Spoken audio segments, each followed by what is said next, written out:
The new millennium is closing in, and a new generation of consoles are on the horizon. One of these consoles was the Sega Dreamcast, which was set to release in November of 1998. Capcom saw the potential in this new piece of hardware, and to their credit, they saw it in the Sega Saturn as well. Before the launch of this brand new console, Capcom higher-ups asked Resident Evil's director and 2's producer, Shinji Mikami, to port over the newly released Resident Evil 2 onto the Saturn. They already managed to port over the original RE to the console, but the port of RE2 was not meant to be, as they learned the only way they could do this was by lowering the quality of the game, which wasn't an option. So, to make it up to Sega fans, Capcom decided that they would make an exclusive RE game for the Saturn. This, once again, was not meant to be, as partway through its development, Shinji Mikami asked for the game to be pushed back, so they could have more time to develop it. The Saturn was already aging hardware, and with Sega's Dreamcast nearing release, Capcom decided to scrap the Saturn exclusive RE game and develop one for the new console instead. Production on the game began that same year, with Shinji Mikami given the role of producer, which he was no stranger to. The role of director would be given to RE1 system planner Hiroki Kato, who was new to the position. Now this is where the development of this game differs from the others in the series. Instead of creating the game in-house, Capcom outsourced most of the work to the companies Next Entertainment and Tosei, due to them being short-staffed because of their other projects. Next Entertainment by this point had worked on a handful of games, most of which were for Sega systems.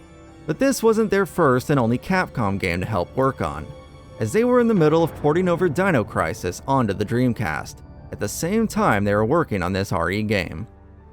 Tosei had been around for 20 years, and had worked on games for the NES, the Game Boy, and the Sega Saturn.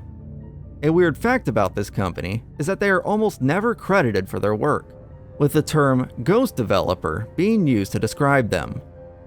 The game's cutscenes would also be outsourced to a company called XAX Entertainment, which was a Japanese company that specialized in CG animations. These weren't the only differences within this RE game's development either, as the game's script was being worked on by the company Flagship. But funnily enough, the company was founded by Yoshiki Akamoto, who helped work on the original Resident Evil. This wouldn't be the company's first attempt at writing something for the RE series, as they helped with 3 audio dramas for RE2 that were released in 1998, leading up to the game's release, and 2 other audio dramas afterwards in 1999. Instead of the usual 1 or 2 writers that they have working on the usual RE script, this game had 6. There was Noboru Sugimura, Hiroshi Soda, Junichi Miyashita, Akira Asaka, Yasuyuki Suzuki, and Hideyuki Ishizaki. Noboru was a veteran to the series, as he wrote RE2's story and co-wrote Survivor. He, alongside Hiroshi, Junichi, and Yasuyuki, helped write the audio dramas.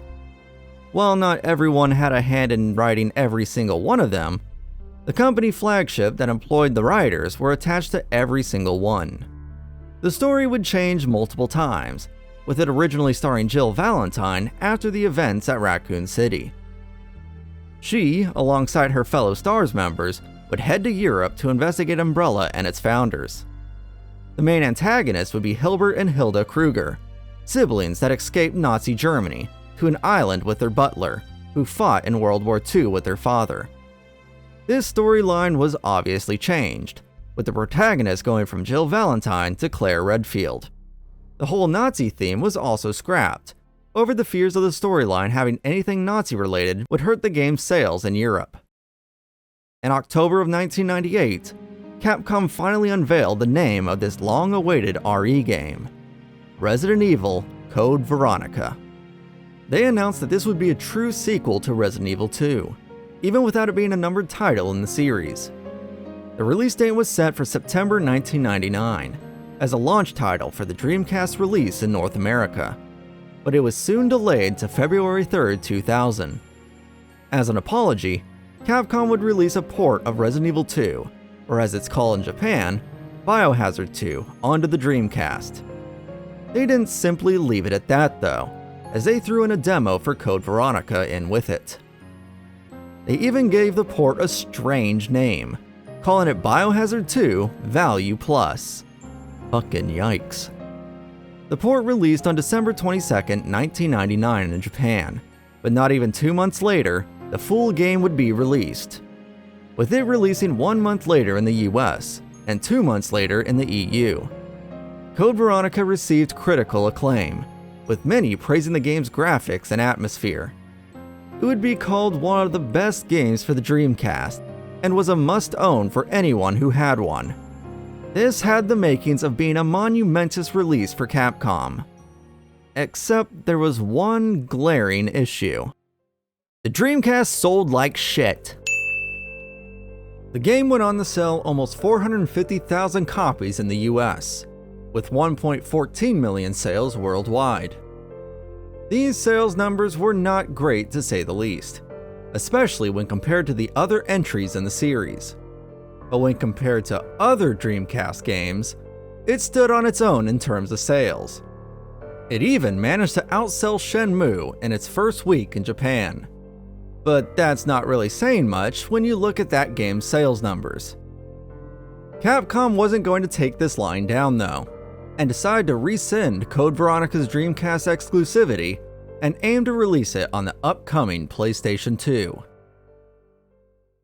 To say that the PlayStation 2 was a success would be an extreme understatement. A better way to define its success would be saying that it was a cultural phenomenon. It sold like crazy, and pretty soon, everyone you knew had a PlayStation 2.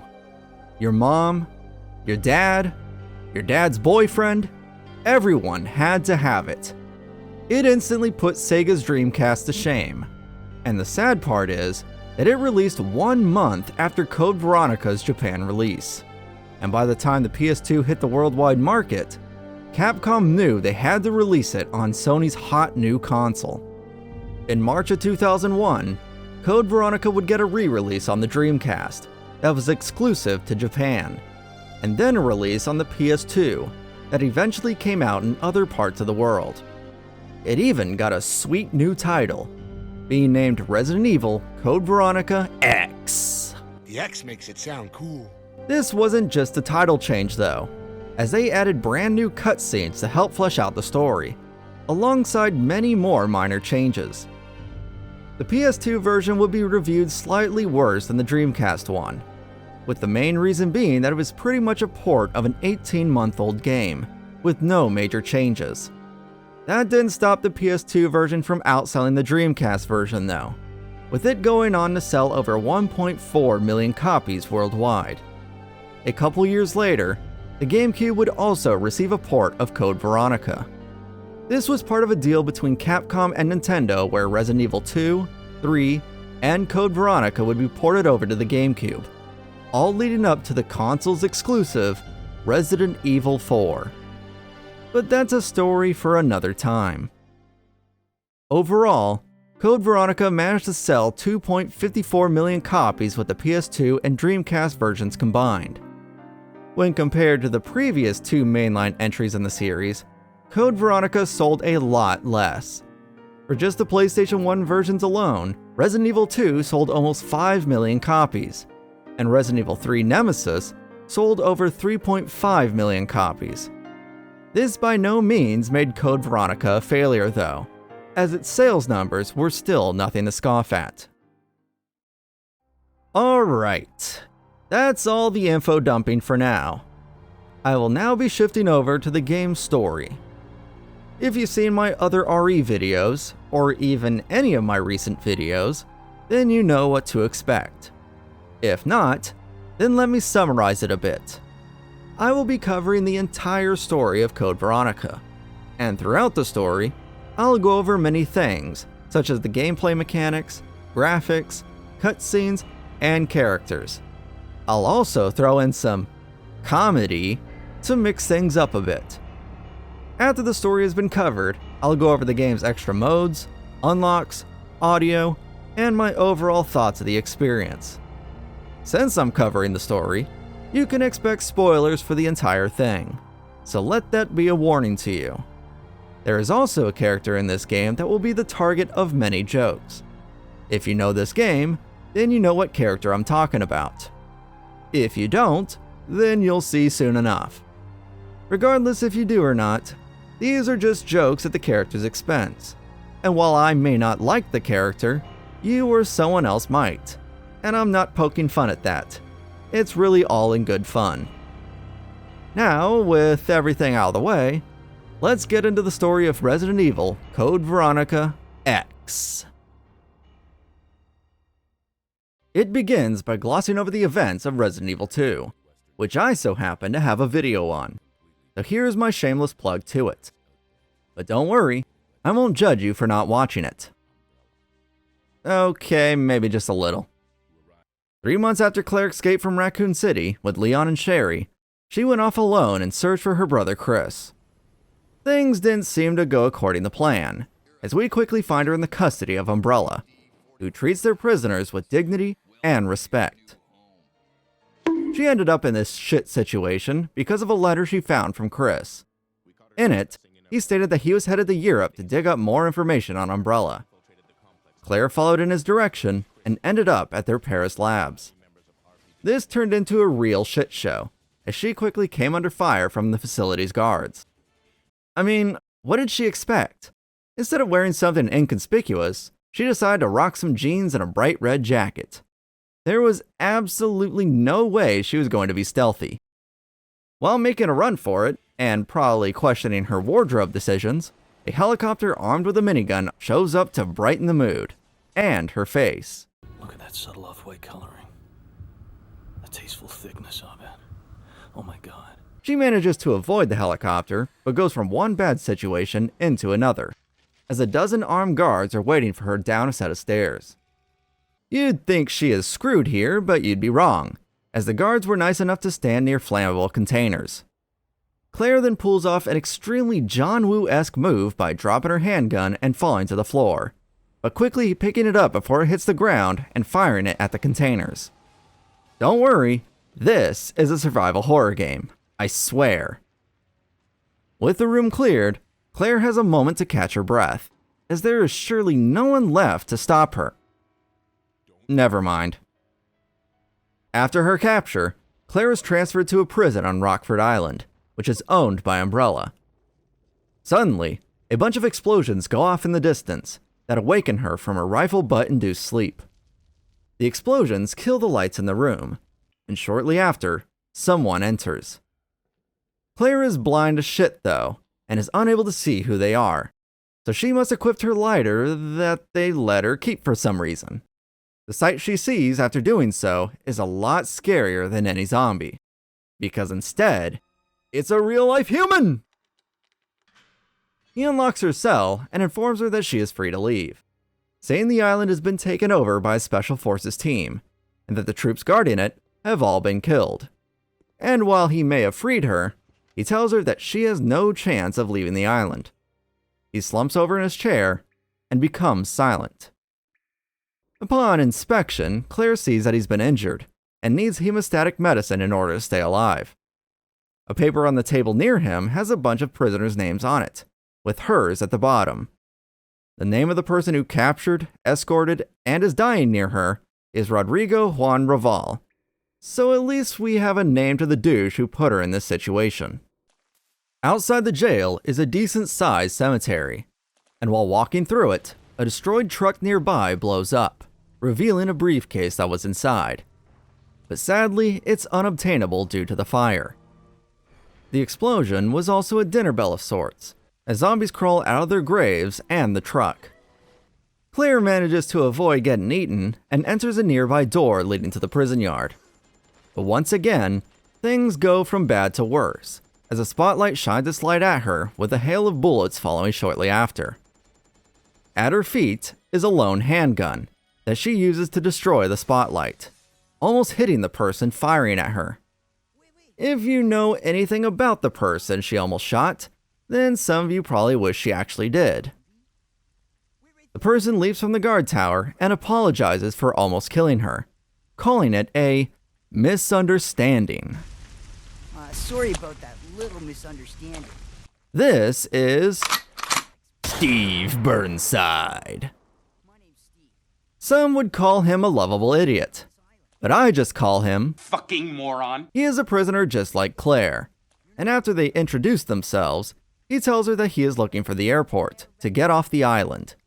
But like a fruit fly, his attention quickly shifts, and he starts to head through a nearby door. Claire tries to stop him, but is met with a finger wag and a condescending tisk tisk tisk, with Steve saying that he doesn't want her to follow him.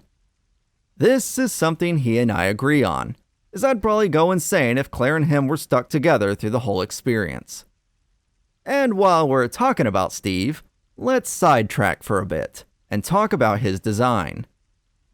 If you only played this version of the game and not the original Code Veronica, then you're probably thinking there's nothing wrong with him. And you're right. But in the original version, Steve was graced with the face of Leonardo DiCaprio, which is extremely funny to think about now, because Claire is only 19 years old in Code Veronica, which would go well with Leo's dating habits if you know anything about them. The developers decided to redesign his face in the re-release of the game for reasons unknown, but I can assume it was because the design was either too silly to keep or was done to avoid a lawsuit. Either way, the redesign was a welcome one. But sadly, they didn't alter his voice or personality, which is a damn shame. Going through the same door Steve went through leads Claire to the prisoner's sleeping quarters. A diary on one of the beds mentions a building nearby that sits by a guillotine. Surprisingly, they didn't use the guillotine on the prisoners, and instead, they were brought into the building, where screams and maniacal laughter could be heard. You know, just your average Umbrella Corporation shit. Past the diary, Claire is attacked by a zombie that drops a pair of pistols onto the ground. These are one of the newest additions to the game's combat. Code Veronica, being a Resident Evil game, pretty much uses the same combat system as the previous mainline entries in the series. If you don't know what that entails, then I'll go over it. But before we can talk about the combat, we need to talk about the controls and camera. Resident Evil, up to this point, uses a control scheme called tank controls. To explain this quickly, pressing up moves your character towards the direction they are facing, and pressing down has them slowly walk back in the opposite direction. Instead of strafing like modern games do nowadays, pressing left or right simply rotates the character. Some people have issues with these types of controls, and think they're a bit clunky, but most people either love them or get used to them with some time. Something that almost always came along with the tank controls were fixed cameras. As the name implies, the camera is fixed at certain places throughout the game, instead of following behind the player character. Once you reach the endpoint of one of the camera's angles, it will quickly switch to another. A plus or minus, depending on who you're asking, is that these angles help hide enemies off screen. Either you love it for the increase in tension, or hate it because it makes it difficult to pinpoint the enemy's exact location. But when you do find where it's at, then you'll obviously want to attack the enemy. However, you can't simply press one button and shoot like other types of games. You first must prepare your character, which puts them in an aiming stance. Then you are able to use whatever weapon your character has in their hands. While they're in this stance, they are unable to move, which forces you to position them in the safest places possible while dealing with threats. When in the aiming position, you can freely turn them in any direction to target other enemies. Most of the time though, you'll probably resort to using the aim button or switch target button to acquire a new target, after the first one's been dealt with, since these easily lock on to other threats. In all the other RE games, you'd have to pick and choose between one target or another, but Code Veronica added that new feature that I mentioned a bit ago. The two pistols the zombie dropped are dual-wielded, which obviously means more firepower, but it also allows you to target more than one enemy. When aiming with a dual-wielded weapon, the character will enter into one of two stances. The first is the normal one-target stance, where they aim both weapons at a single enemy. The second has them aiming each weapon at a different target, which allows them to dispatch two targets at the same time. I obviously don't have to explain how helpful this can be, but I do have to explain how it can also cause one small issue. There will be times when you're using this in a tight situation, and your character will split their aim between an enemy that's 2 seconds away from damaging you, and another that's through a wall doing fuck all. This won't happen often, thankfully, and if you're quick enough, you can just press the switch target button to adjust their aim with the weapons. While talking about this combat, there is one thing that's missing that I'm quite upset about, and that is the ammo crafting from Resident Evil 3. I don't know if it's just me or not, but I really like being able to craft different types of ammo depending on the situation. I think it added a lot of depth to the game's combat system, and I truly wish it was fine-tuned more in the later games in the series. Aside from the combat and weapons, Code Veronica maintains the other normal aspects you'd expect from an RE game. You're still able to combine the 3 different types of herbs in many different ways, and you still require ink ribbons to save your game. They really didn't innovate much in the gameplay department with a jump to stronger hardware, which is a bit disappointing. So I guess we'll have to wait for innovation with the next mainline entry in the series. Further in the prison, Claire enters a building with a metal detector inside. If she ignores it telling her to drop her metal shit into its security box, then the building will lock down, and she is unable to get further inside. Even the fucking ink ribbons set this damn thing off. So that means she's only able to bring her pot plants with her. Let's just be happy there's not anything to fight here. Yet. On the other end of the building is the walking and sadly talking annoyance, Steve. He brings up Chris and asks Claire if he's a relative of hers, which he's probably asking to ensure that she's single. After getting confirmation that Chris is her brother, Steve informs her that Chris is being watched by Umbrella. A revelation that isn't all that surprising. This is where a giant plot hole forms within the story. Claire uses a nearby computer to send out an email to Leon, so he can tell Chris he's being watched.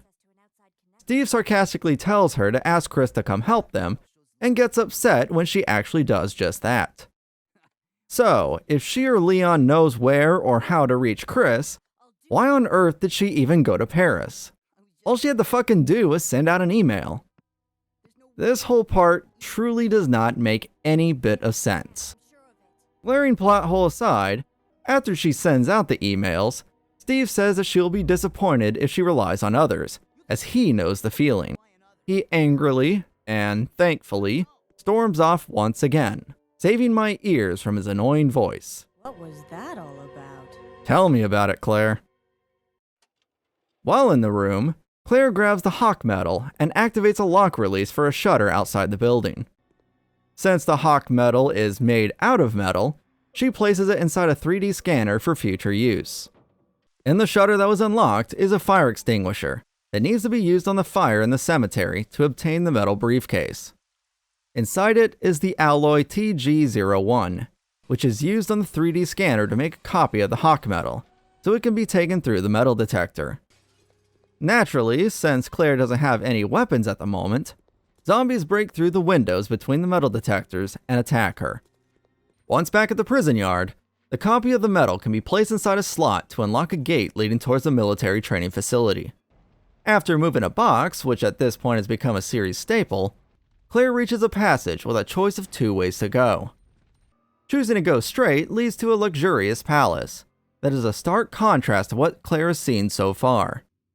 In order to gain access to more parts of the palace, Claire must end a lockdown that requires a passcode. And lucky for her, there is a card with its passcode hiding right under a dresser on the 2nd floor. In the same room as the card are a bunch of notes from a secretary who works for a Sir Alfred. In it, the secretary goes over Alfred's lack of trust in him, as he doesn't allow anyone into his private house that sits on the hill by the training facility. Alfred also has a sister named Alexia, which the secretary claims to have seen staring out the private house's window. When asked about her, Alfred got enraged and vowed to show the secretary no leniency if she's brought up again. After using the code, Claire enters the door it unlocks and reaches a display room filled with trophies. One of these is a gold ant with jewels in it, and underneath it lies a switch that starts up a projector. Oh, this must be a military training video of some sort. What the hell are you two doing? Get your ass down from here now, boy! And you too!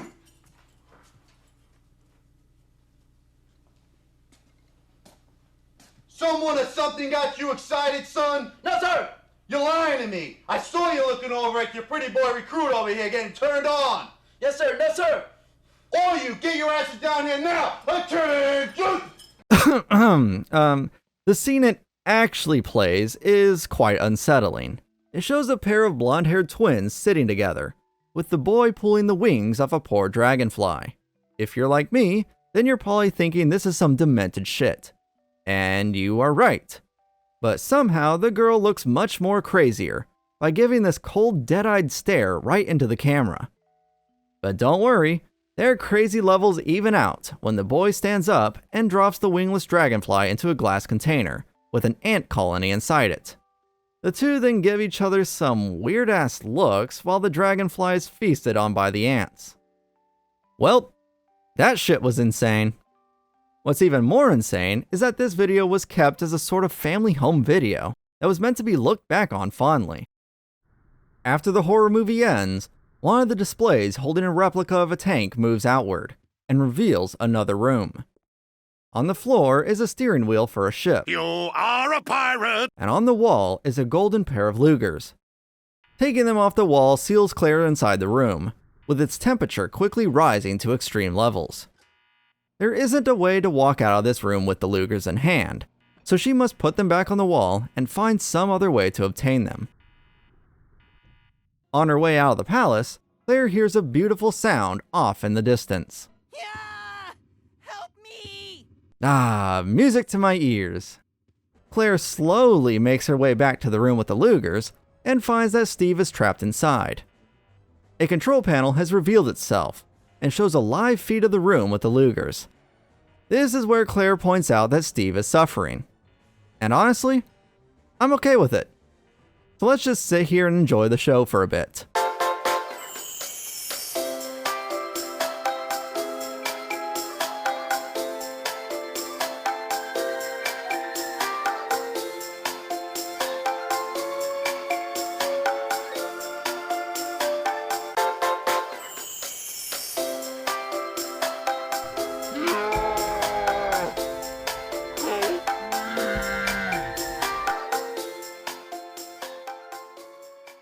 I seriously don't think he can die here, so I guess we should help him out.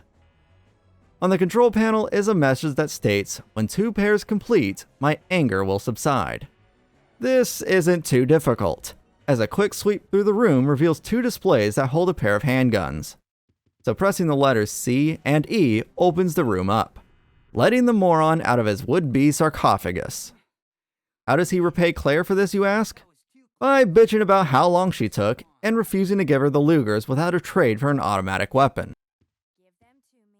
Since she has jack shit, he bids her farewell 2 different times and leaves, even with her calling out to him to stop.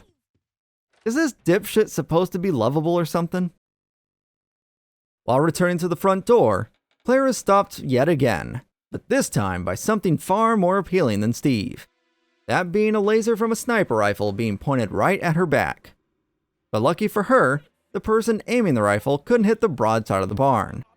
This lovely person is Alfred Ashford, one of the blonde-haired twins from that weird family video we saw a couple minutes ago. He commands over the whole island, and his family's lineage goes way back, with his grandfather even being one of the founders of Umbrella. He assumes Claire let herself get captured and led her people to the island for an attack. Which clearly isn't the case here, as Claire has no idea what he's talking about. But Alfred doesn't believe a single word she says, and goes on to blame her for the release of the T-virus on the island, which has created a number of zombies and monsters. Before parting ways, he tells Claire that he'll keep her entertained before disposing of her. And the first act of his entertainment is this crazy-ass laugh, which I'm assuming he thinks is threatening. But it's far from it. With her being able to freely move around again, Claire takes the wheel she obtained from the hidden room down to the palace docks. Here she can attach the wheel to a slot and give it a nice slow spin. Wait, Claire, don't!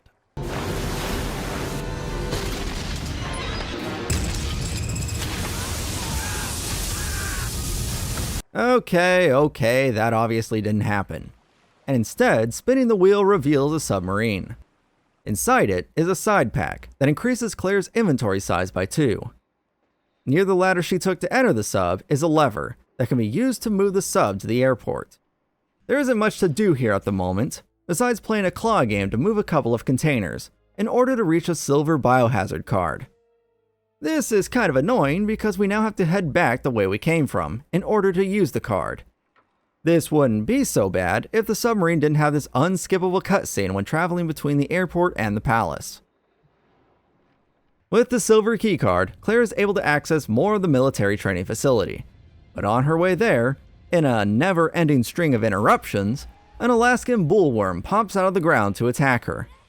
What does she do in this situation? She just runs past it and into the facility. To her right is an open shutter that leads to an observation room. On a table lies the bow gun, which Claire is very familiar with, as she used one during her short stay at Raccoon City. Under the weapon lies a memo about a 4-digit passcode that is needed to enter the biology experiment room, with the person who created the memo mentioning that the code is signed on the skeleton picture in the way back of said biology room. Sounds simple enough, right? Let's just take a peek through the window and... Oh shit! Hurry up, Claire! The guy looks distressed! Ah, gross. Let's see that a few more times. Well, with the window now blood-free, Claire can catch a glimpse of the skeleton picture mentioned in the memo. It's also striking a sorta sexy pose. Do you like what you see? But that's besides the point. The issue is that the numbers are way too small to see. So for now, Claire will have to find another way to obtain the code. Oh. And the alarm going off isn't just to annoy the shit out of me either. It's meant to alert Claire that the shutter is about to close and lock her in the room. She rushes towards the shutter and barely makes it out in a scene reminiscent of Indiana Jones. With her being right back where she started, she heads to the other end of the room and opens up another shutter with the key card she got from the airport. But like a bad case of crabs, Alfred appears with his rifle once again. Poor dude may have some really bad aim, as he requires a laser sight for a target that's not even 20 feet away. And like last time, he misses, hitting a couple of explosive barrels instead. Claire must then dodge his bullets while making her way up the set of stairs leading up to him. Once she gets close, Alfred bitches out the nearest door. Running after him puts Claire in a bit of a pickle, as yet another shutter closes right behind her. Now, I could try my best to explain just how batshit insane Alfred sounds, but I think it's best for you to hear it firsthand. So please, enjoy this absurd scene. Welcome, Claire. Consider the area you are in a special playground I have prepared just for you.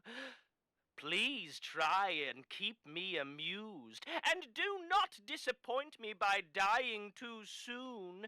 I so want to enjoy this. To be honest, I don't know if I'm supposed to find Alfred frightening or downright comical. So let's just push that topic down towards the end of the video. In the room next door lies a bottle of hemostatic medicine that can be given to Rodrigo back at the prison. But with the known way back being blocked by a shutter, the only way is through the warehouse. On the ground, for some reason, lies a pair of empty engrams, the ammo for which lies on top a couple of crates down below. But suddenly, the door Claire took to get into the warehouse locks behind her, and a shutter door opens up to reveal this fugly-looking testicle monstrosity. This creature is called the Bandersnatch, and has the ability to stretch its arm like Mr. Fantastic, or one of those sticky hand toys that parents always hated. Besides it looking like a testicle and stretching out its arm, it doesn't really have much going for it, and dies pretty quickly. While continuing her quest to obtain the ammo for the engram she picked up, Claire is ambushed by another testicle that tries to crush her head. You'd think that'd be a terrible fate, but you'd be dead wrong, as a fate much worse than that comes to fruition when Steve comes to Claire's aid by blasting through a window. No matter what they do, I just can't accept this guy being cool. He even tries his hardest by shooting the Bandersnatch without even looking, and all I can think of is that I'll soon be subjected to his ear-piercing voice. He even calls himself her knight in shining armor. Jesus, someone needs to mod in a fedora for this motherfucker. Thankfully, Claire keeps shooting down his advances, and hands over the engrams for the Lugers. The two then share a goofy moment when Steve tries to waste his ammo in a zombie-ridden hellhole, and finds that the guns are empty. They even play this cheesy-ass music to help soften the mood, while I'm still stuck here being angry over Steve's mere existence. But thankfully, the mood is ruined by Alfred lowering them to a supposed danger zone. Alright, we are now forced to play as Steve for a short, but still too long segment. Even going into the inventory screen pisses me off, because of his shit-eating grin that I'm forced to look upon. A nice detail they added though was his family photo, which doesn't have much of a description for it, but helps flesh out Steve's story a bit. Once the segment is over, he calls out to Claire that the area is clear. That was a mouthful. He tells her that the weapons he is holding are more dependable than any person. And for some reason, Claire's response is absolutely hilarious to me. Than people? I'm sorry. I don't know why I find that so funny. Steve then throws a fit and decides to mag dump one of his engrams, which I'm sure deafens the both of them. So let me edit what the rest of this scene would probably sound like. What? I can't hear you. The two then take an elevator up and try to cross a walkway, but it decides to give out with their combined weight, which is only 120 kilograms, or 264 pounds. I guess Umbrella cut corners in the construction of this area, just like they did with their virus containment. Claire gets her leg caught under a bunch of wood, so Steve needs to help her out, only for some random ginger zombie to pop up from behind him. Steve is taken aback from the sight of the zombie, and pretty much shuts down.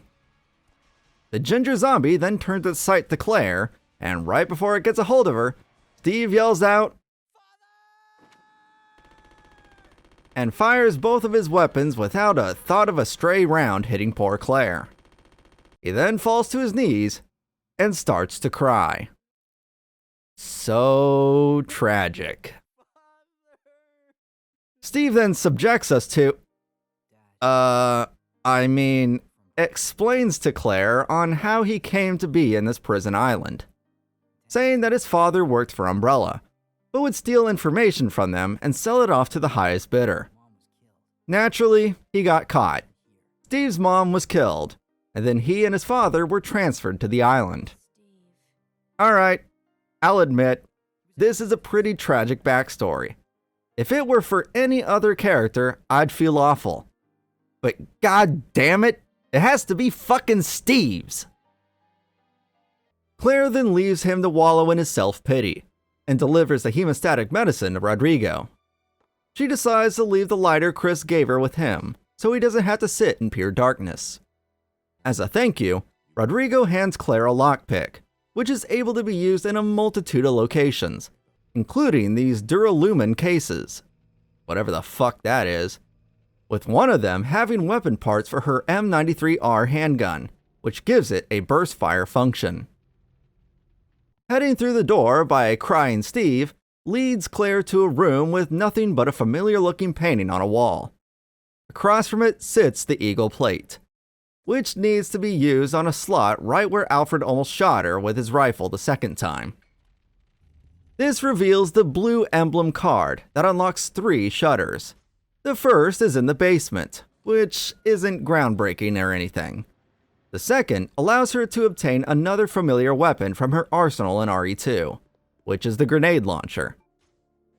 The third and most vital location this card can be used is on the second floor of the garage, where Steve is sulking. It gives Claire access to the command center of the facility. At the very end lies a stone object called the Army Proof, which will be needed later. Sitting above that item are the controls to the camera in the biology experiment room. She can then zoom in on the sexy skeleton painting to find the code that must be used to enter the same room the painting is in. Before going there, a screen nearby has a bit of foreshadowing on it, as it mentions a creature called the Albinoid, which are T-virus infected salamanders. Whoa! I should call her. How is this bit of information foreshadowing? Well, it's because they appear right after she grabs the sexy skeleton painting in the biohazard room. Claire must then run for her life due to the shutters closing once again, thanks to these fucked up salamanders. Placing the painting on the opposite side of the skinned version reveals a nicely detailed diorama of the military facility.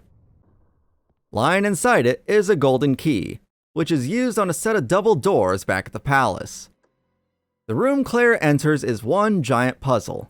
There are 7 portraits of the Ashford family, the most notable one being of Alfred when he was a boy, and it sits alone at the top of a small set of stairs. Below each portrait is a button, and under Alfred's there is a memo from the family's butler.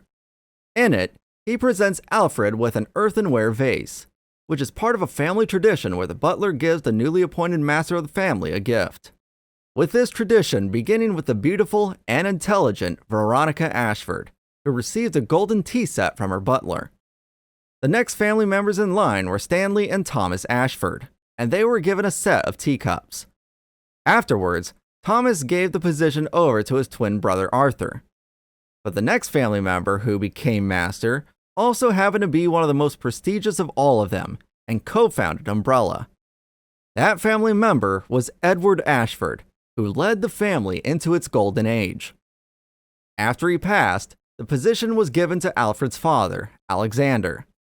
The butler mentions that Alexander didn't do a good job when it came to keeping the family name in high regards, with him hoping that the newly appointed Alfred would be able to bring the family's name back to glory. So in order to complete this puzzle, we must press the buttons below each portrait in the order of when the tradition started to where it is now. The first is the picture of Veronica, where it all began.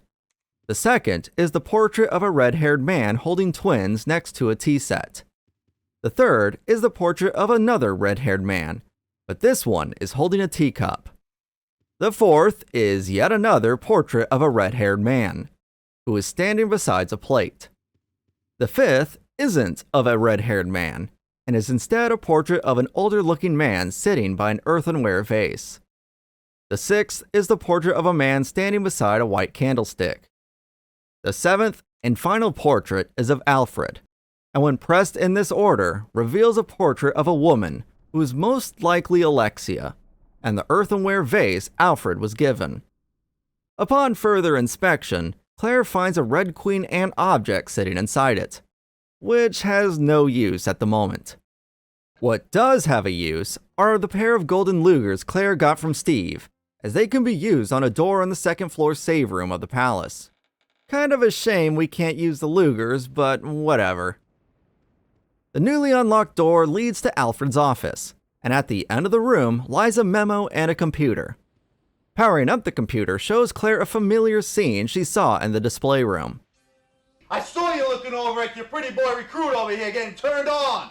Yes, sir. No, sir. All you, get your asses down here now. Attention!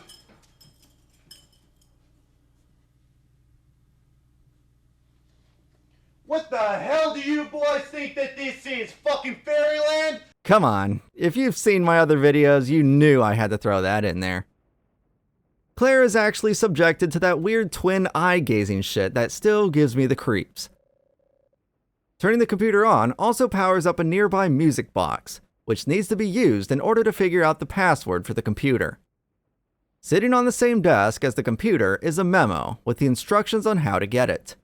It says first digit left right, second digit left, third digit right, and fourth digit right, right, right. Going to the clock and following these instructions gives Claire 4 numbers, 1971, and entering it into the computer starts up the music box. That doesn't make the twin relationship any less weird. After it's done playing, the music box moves to the side, revealing a doorway. Oh yeah! But as soon as Claire moves towards it, a big testicle smashes through the window, scaring anyone unaware of it happening, including me when I played this as a kid. Going through the door takes Claire to a wooden bridge, and at the end of it is a foreboding stairway leading up to a castle-esque residence. While going up the stairs, a woman can be heard laughing from inside the residence.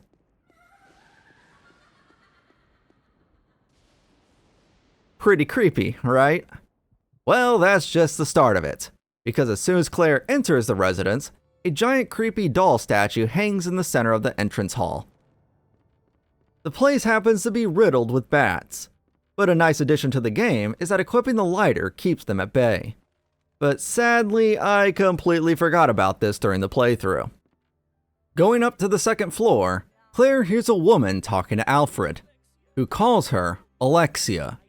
She asks Alfred why he hasn't dealt with Claire yet, and vows to deal with her and revive the family name herself.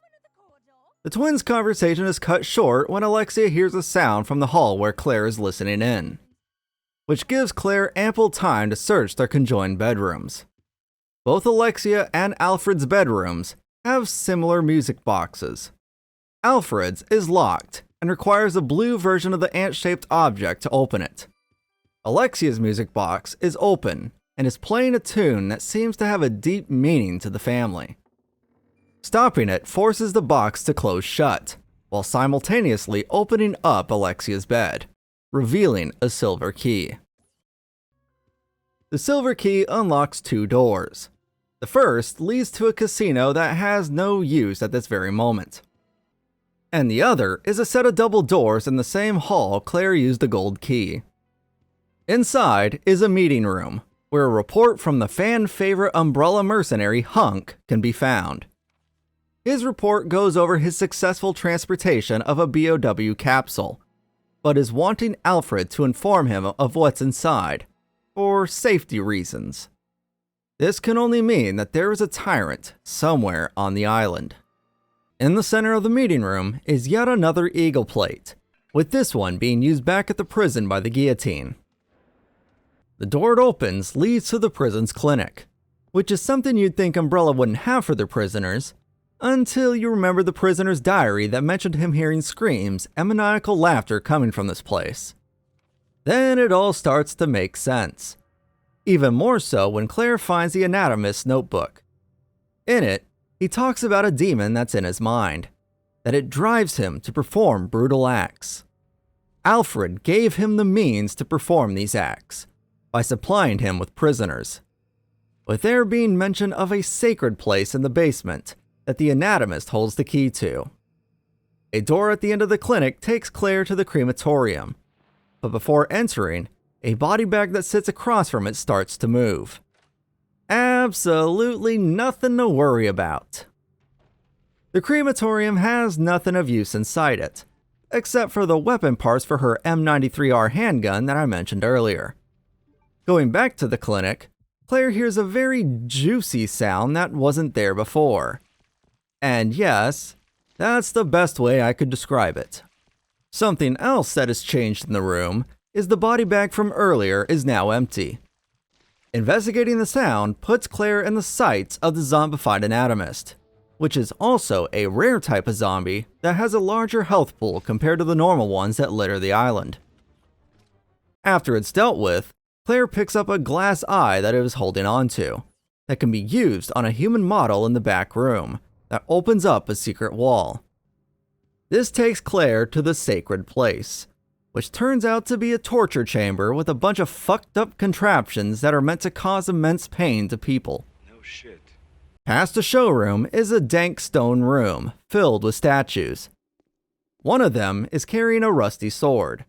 When Claire grabs it, the only door leading out locks, and the room fills with mustard gas. all very acidic, above the shoulders mustard shit. Right? It kind of can wig some people out. Right? You gotta feed the geese to keep the blood flowing. Simply turning the center statue to where it's pointed at the one that held the sword shuts off the gas. The swordless statue then turns, showing an Iron Maiden on the other side. Thrusting the sword into its hole doesn't seem to do anything, until Claire moves, and then suddenly, a zombie comes out with the sword still sticking out of its chest. At the bottom of the Iron Maiden lies a piano scroll that must be placed inside the piano that sits in the casino, all the way back at the palace. At least Claire is getting her steps in. But before she can even set foot inside the palace, an old friend of Chris's shows up right behind her. It's none other than Wesker, who clearly survived the mansion incident. He is the one who attacked the island, and is overjoyed that Claire is here, to act as bait for her brother, who he despises. She asks what he's planning on doing with him, which seems kind of silly. Like, what do you think he's gonna do, Claire? Throw him a party?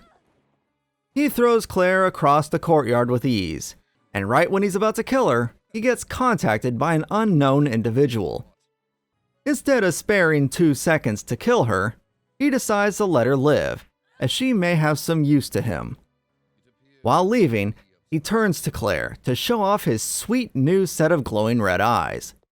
And then, I shit you not, leaps over the courtyard wall like a flea.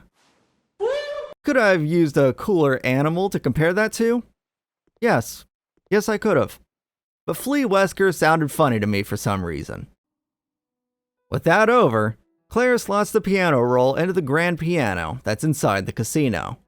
This opens up a slot under a nearby slot machine that contains the blue king ant object.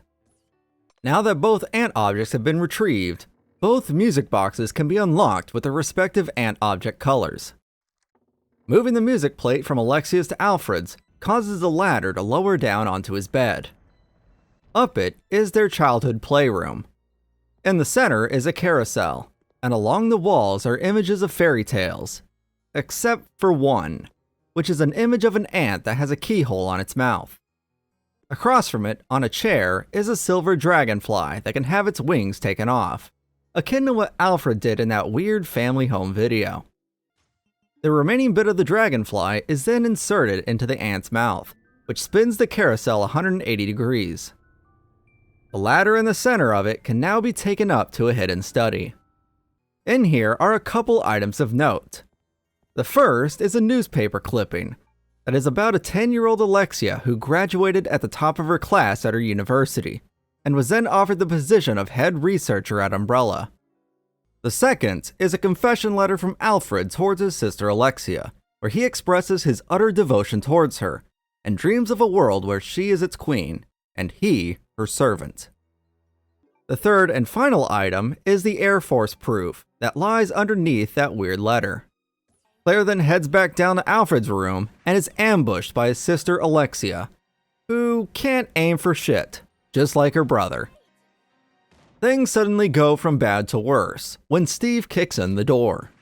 He and Alexia exchange fire, and I get excited when it appears that Steve got shot.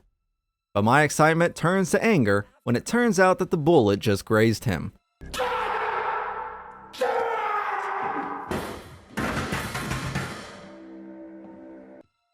The same can't be said for Alexia, who stumbles into her room after being shot. Steve and Claire follow her, only to find a dress and a wig strewn about the room. While inspecting said wig, Alfred jumps at Claire from atop his bed ladder thingy. Steve manages to subdue him, only for him to go absolutely apeshit when he catches a glimpse of himself in the mirror. Alfred charges out of the room, leaving Steve and Claire to conclude that Alexia never existed at all, and it was just Alfred with a split personality. Then, like every Resident Evil beforehand, a self-destruct sequence starts. The two of them decide that the airport is their best bet, which takes them back to the palace courtyard where the third and final proof, the Navy proof, can be found. They then take the sub down to the airport where Claire can insert the 3 proofs into a platform in order to reach the plane. But this is where yet another issue presents itself, as they notice a giant bridge blocks their way out. Claire volunteers to get it out of the way, and grabs a lever that's sitting at her feet before heading out. But raising the bridge with this lever isn't a simple task, because once it's raised, Claire has no quick way back to the plane. She instead needs to grab a key off some corpses to open up a shutter, and circle back through the palace courtyard. But Alfred isn't going to let them escape that easily, and unleashes the BOW that was mentioned in Hunk's report. While going up the walkway towards the palace, it reveals itself in all its Ken doll glory. This is the first unavoidable boss of the game, and it must be dealt with quickly or else this shit happens.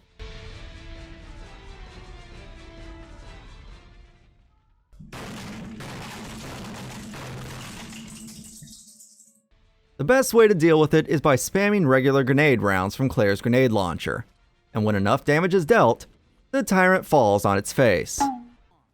Now that the way is clear, Claire makes it back to the plane where Steve awaits, and the two of them fly off together into the sunset. They finally get to share a somber moment together, and Steve apologizes for being, Steve, I guess. They set their sights on Hawaii, but let's not Celebrate and suck some dick. just yet, as Alfred has something up his sleeve. He enters a secret part of the facility via a complicated contraption that involves moving a tank to reveal a hidden elevator that takes him to a hangar where he can join Claire and Steve in the sky with his Harrier jet. That's just a small problem compared to what's happening back on the plane, as a giant slam comes from the back of it. Claire goes to check it out, and finds out that the Tyrant somehow ended up on the plane. I truly have no idea how it ended up here, as the plane was already in the air by the time it slammed down in the back. But regardless how it got here, Claire must defeat it once again. This boss fight can be extremely brutal if you aren't prepared, as the tight quarters don't leave much room for maneuvering. Something to help with that is the cargo chute, that's located near the cockpit door. When used, it will launch a crate towards the end of the plane. If the Tyrant's in its way, then it will push it all the way towards the end. This is extremely helpful, as it provides much needed breathing room. The cargo chute can also manage to knock the Tyrant out of the plane entirely, if it's taken enough damage, or if you use the chute 5 times against it. Doing it that way is an impressive feat to accomplish, due to how much damage the Tyrant can dish out, the chance of getting knocked out of the plane yourself, and the cargo chute needing the reset each time after being used. Truthfully, I've only done this once, and it wasn't worth the effort. It turns an annoying fight into a long, painful one. And if you don't want that, then the quickest way to make this a pain-free boss battle is to either use the BOW grenades or the gunpowder arrows. There are only 3 BOW grenades in the whole entire game, and they can be found in the room with the 3D duplication machine. The gunpowder arrows can be made by combining the bowgun arrows with the bowgun powder. Either of these can make the fight pretty trivial, and it can end it with just 1 or 2 cargo chute uses. The Tyrant's death is pretty excessive too, as the chute launches it out of the plane and it explodes mid-air. Also, did anyone notice that there's a mouse sitting on the shelves in the back of the plane?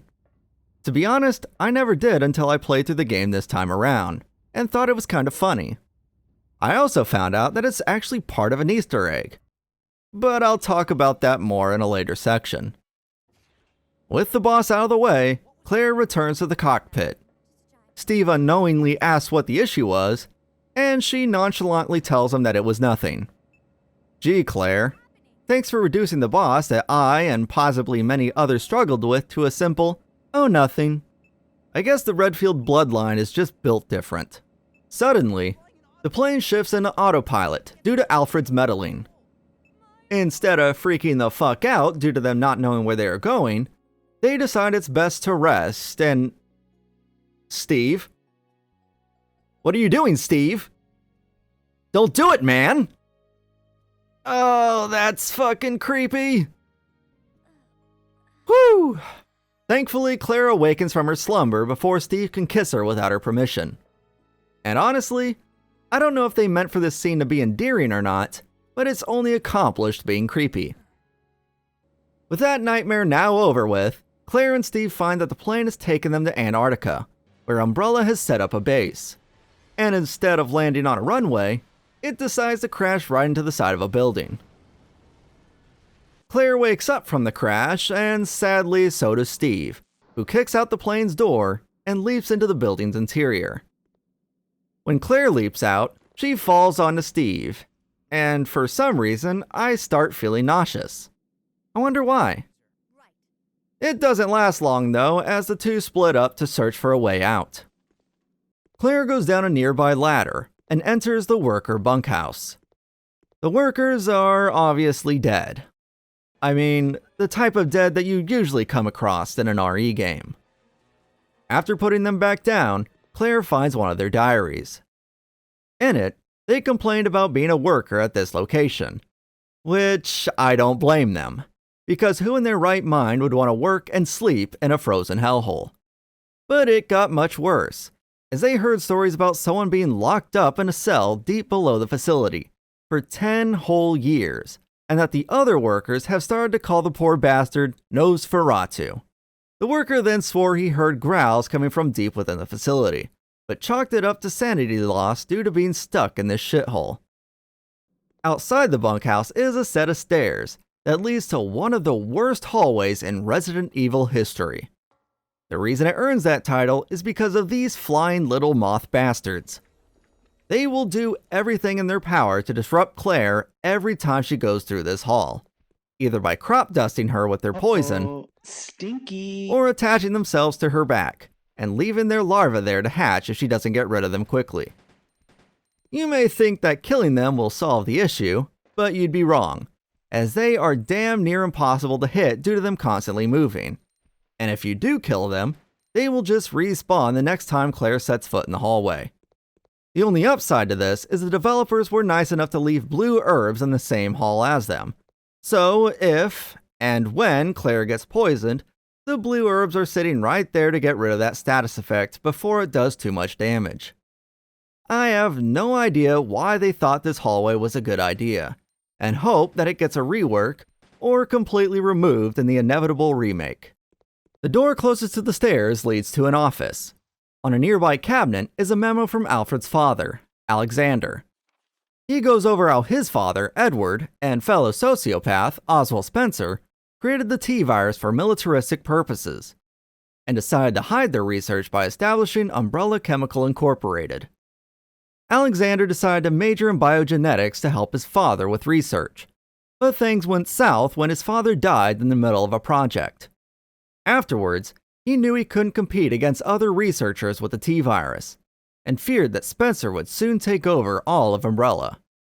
With no other option, he decided to expedite the project by creating a facility in an abandoned mine in the Arctic, with it having a room designed in a similar manner to the mansion created by George Trevor, for sentimental purposes. The memo ends with him being confident that the secret project, which he codenamed Veronica, is going to have glorious results, with it restoring honor to the Ashford name. While looking through the office, a strange sound can be heard. Pushing a nearby bookcase reveals a secret room with a locker, and one of the doors is shaking. When Claire approaches, a mouse jumps out and scares the shit out of us. This is definitely one of my top jump scares of all time, only being overshadowed by the jump scare Pop-Tart in Silent Hill Revelations. Speaking of jump scares,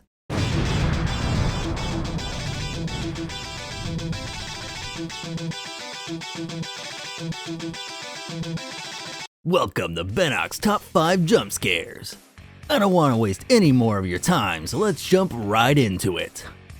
Number 5 is the mouse jump scare from Code Veronica. It's got all the hallmarks of a great jump scare, with it starting off with only a sound being heard, to the initial buildup of approaching the shaking locker. It then all culminates with me, and likely everyone else that's played this game, getting the shit scared out of them, thanks to this scary ass mouse bursting out of the locker towards Claire. You know this top 5 is gonna be great when this extreme jump scare is at the top of the list. Now on to number 4, which is the Pop-Tart jump scare from Silent Hill Revelations. I mean, holy shit. There is absolutely no way you saw this horrific scene coming. It truly shook me to my core. Which is really saying something, as this is also the movie where some random buff guy wears a metal triangle on his head. But fuck that guy, we got this masterpiece of cinema. The only thing that would have made this scene any scarier was if they used one of the soda-flavored Pop-Tarts. But alas, we were saved from this fate due to the movie coming out long before those did. Let's move on to number 3, which is the fake-out jump scare from Silent Hill 1. Alright, we got another locker scare here. It first starts off with Harry opening up a small locker, revealing nothing but blood.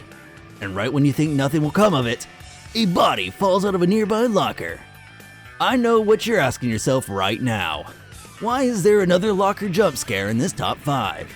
And that's a good question, with the answer being that I'm definitely not reusing footage from my last video due to laziness or anything. It's just truly a great jump scare, and deserving of my number 3 spot. But these pale in comparison to my last 2 jump scares I've lined up for you. But before I do, I want to share something truly personal with you, and how I got to making these lists for you guys. It began when I was a child, as I was always the odd one out, and had no one to play with.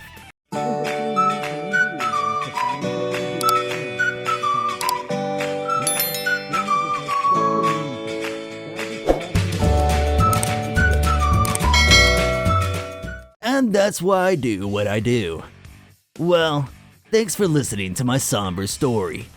Now for number 2. Alan's Nightmare in Jurassic Park 3. Yup, the gloves are off now. This scene is filled with pure dread. I mean, a frickin' talking raptor. Nothing the Jurassic Park series has made up to this point, and even after, comes close to this scary ass scene. I'd go more in detail, but let's be real. You understand why this is up here and at my number 2 spot. Alright gamers, here is my number 1 pick for my top 5 all-time greatest jump scares. With it being... whatever the heck this is that I found on the internet. This is a top quality scare here, so I'm gonna shut up and allow you to bask in its greatness.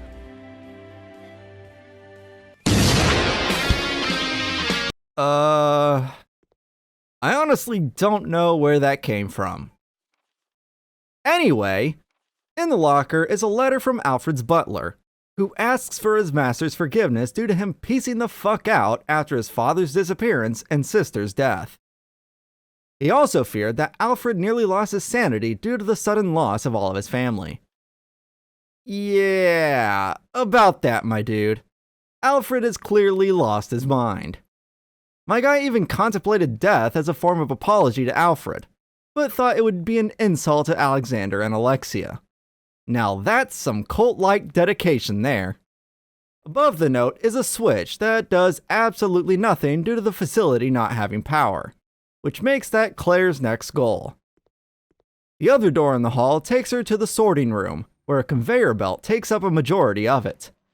With the power still being out, there is no use of it at the moment, which makes the 3 adjoining rooms a priority. The first one Claire enters has the word weapon on the door, which, to no one's surprise, has a bunch of weapons in it.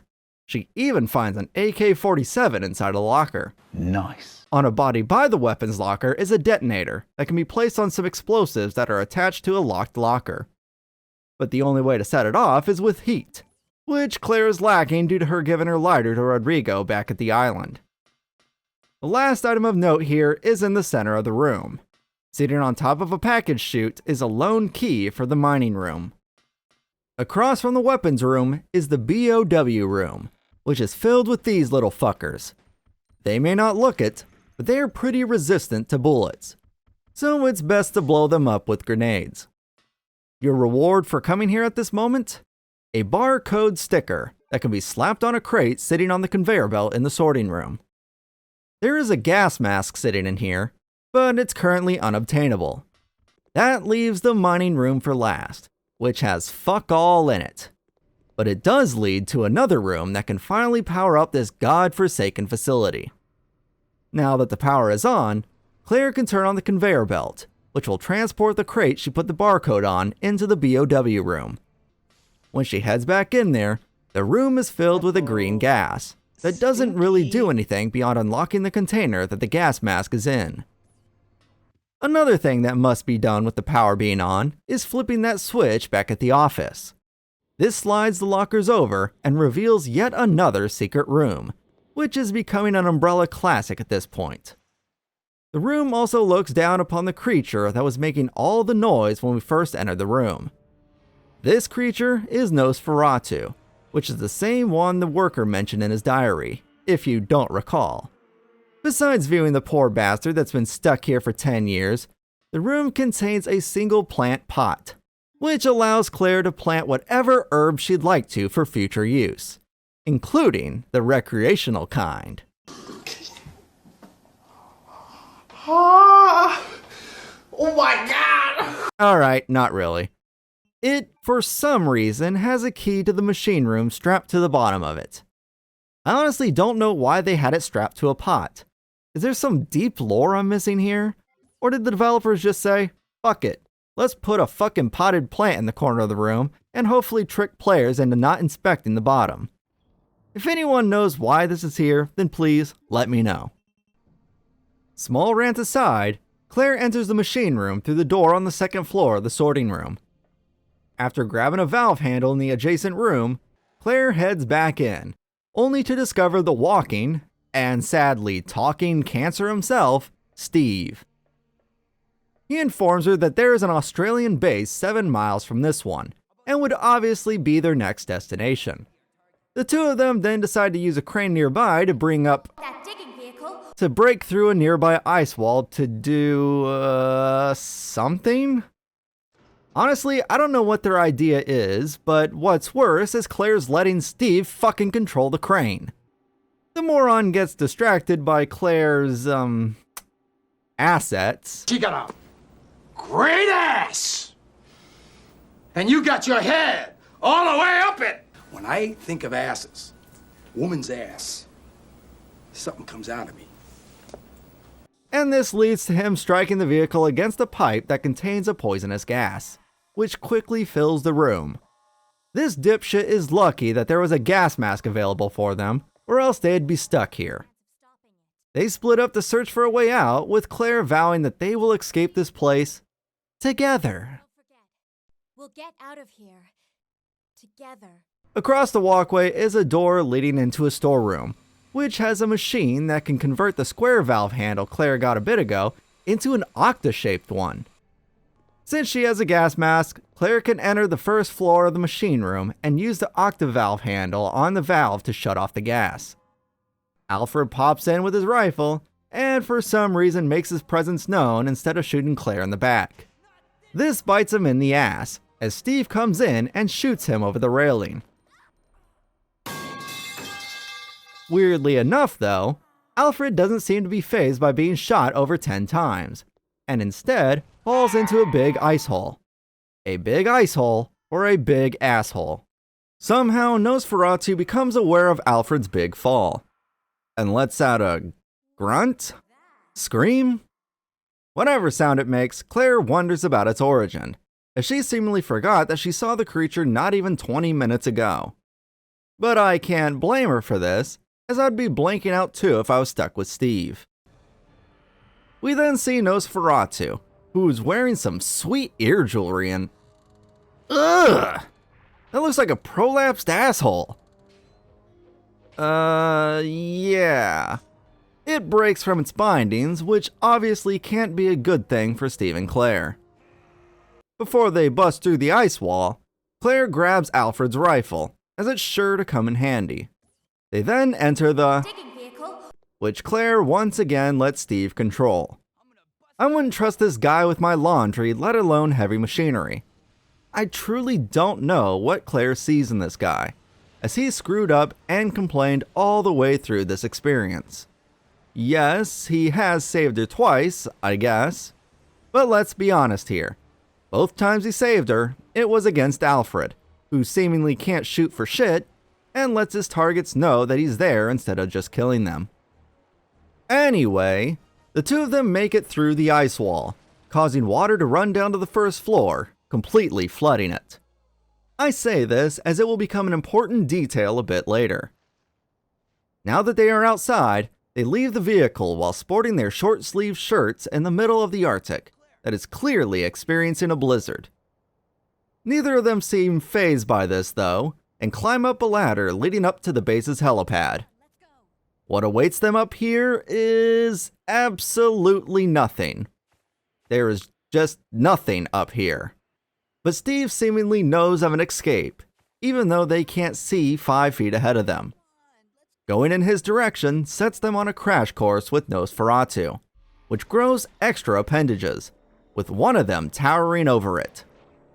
Steve, yet again, fails to do anything helpful, and gets knocked right off the helipad, falling straight to his death. I'm glad we don't have to deal with him anymore. God damn it! Claire tries to help him up, but leaves him hanging due to Nosferatu closing in on her, leading to a boss battle. This fight isn't half bad, but it does have a few annoying aspects to it. Mainly its high chance to insta-kill Claire by knocking her off the helipad. The attack that has the highest chance of doing this is if you get too close to Nosferatu, as it can grab Claire and chuck her into the sky behind it. With how far it flings her, most times Claire will just fall to her death.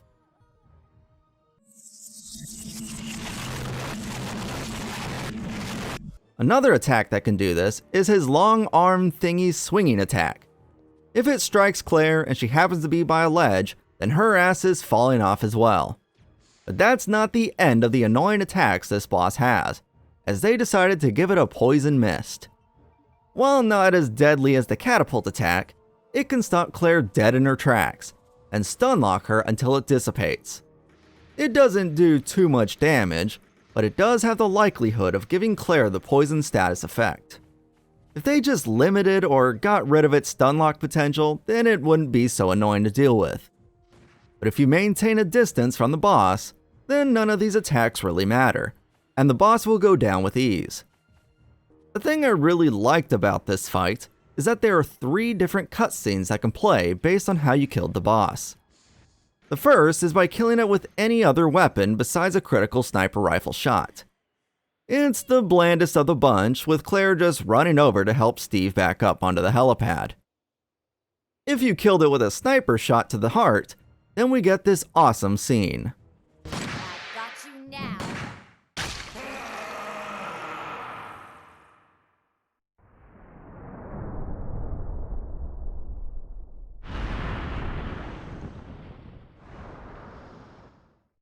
My favorite, and the absolute worst one to get, is by getting 10 perfect knife hits on the boss's heart. I've got you now.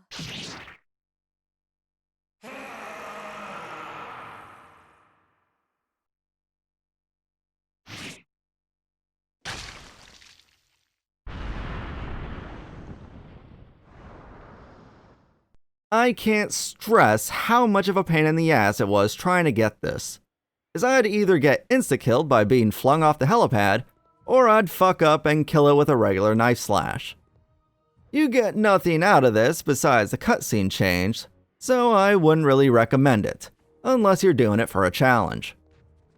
But regardless, I absolutely love that they added these in, as they could have just stuck with one death scene for the boss and called it a day. It adds so much personality to the fight, and I wish all the bosses had this, as well as the other games in the series. After helping Steve up, he admits to failing Claire, which I respect, but not enough to start liking him. Also, I'm going to apologize again to the people who like Steve. I'm just doing this for laughs. I don't actually hate him that much. Down the same staircase that Nosferatu is on, Claire and Steve finally make it out of the facility. And thankfully, there is a snowmobile waiting for them, which is actually called a snowcat. It sure would have been a gloom ending if there was jack shit out here and they froze to death. Honestly, it kind of seemed like it was heading that way, as they surely had no notion of there being anything out here to help them escape. I guess they were just rolling with the punches and hoping for the best. And in this case, it actually worked. For a very short time, that is. Why? Well, it's because Alfred somehow, someway, survived being shot a ton of times and falling down a big hairy ice hole. He's obviously seen better days, but manages to make it into a room where the real, and the nude, Alexia is. This family reunion is cut short. Thank fuck. Due to Alfred finally kicking the bucket. Suddenly, a giant-ass hentai tentacle blasts through the facility and goes after Steve and Claire, who are celebrating a little too early. The tentacle quickly catches up with them and bitch slaps the snowcat over. It then lifts it up and slams it right down onto the ground, knocking Claire and Steve, who weren't wearing seatbelts, unconscious. While we're here staring at a buck-naked Alexia, I think now is the best time to talk about the game's cutscenes.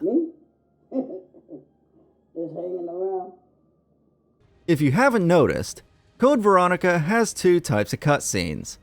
The first are these highly detailed CGI cinematics that are akin to the ones in RE2 and 3. Although, these look a lot better than the ones in those two games due to better hardware. These are absolutely beautiful and still hold up quite well today. The artists must have spent countless hours making these, as the other games released the same year and on the same hardware don't look anywhere as good as these do. Thankfully, they also kept the colorful aspects that made the cutscenes of the older games a joy to look at. And this is not me bashing Silent Hill, as I love the cutscenes in those games.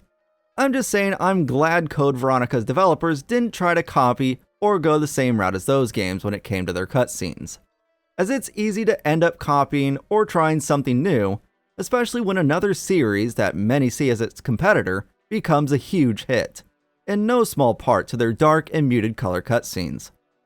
It helps differentiate the two series, as Silent Hill is creepier and Resident Evil is campier, which is a good thing, as Resident Evil has always had that kind of charm thanks to it not taking itself too serious.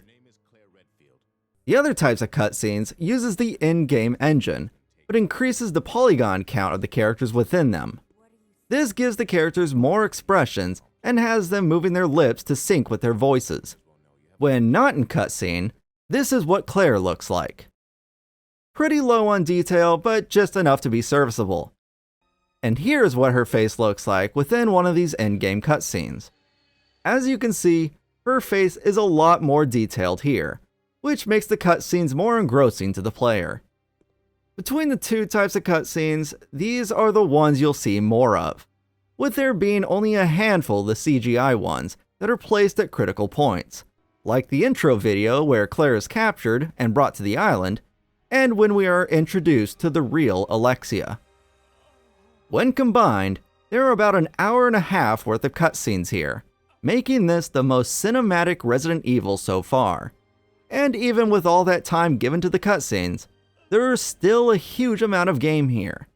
I think they struck a nice balance between the two, giving us great cutscenes that flesh out both the story and its characters quite well, while also maximizing the amount of gameplay segments. Overall, I adore everything about these cutscenes, both in-game and CGI. The artists really knocked it out of the park, and deserve all of the praise they got for making them. While I could drone on and on about them, I think it's best to stop here before I start rambling like a madman. So let's jump right back into the story. With Claire and Steve indisposed, we are brought back to Rockford Island, where we see Claire's brother Chris. Leon was able to contact him, which is why we're seeing him climbing up this big-ass rock wall. The poor bastard apparently couldn't afford anything other than a boat. Which I guess is a good thing, because him climbing this rock wall could be considered training for when he has that inevitable run-in with a certain boulder. He's actually doing a good job too, especially when it comes to him not falling to his death. Except he somehow loses his equipment bag that's slung over his neck. We even see it clip through his whole entire body. That's some mighty bad luck there, Chris.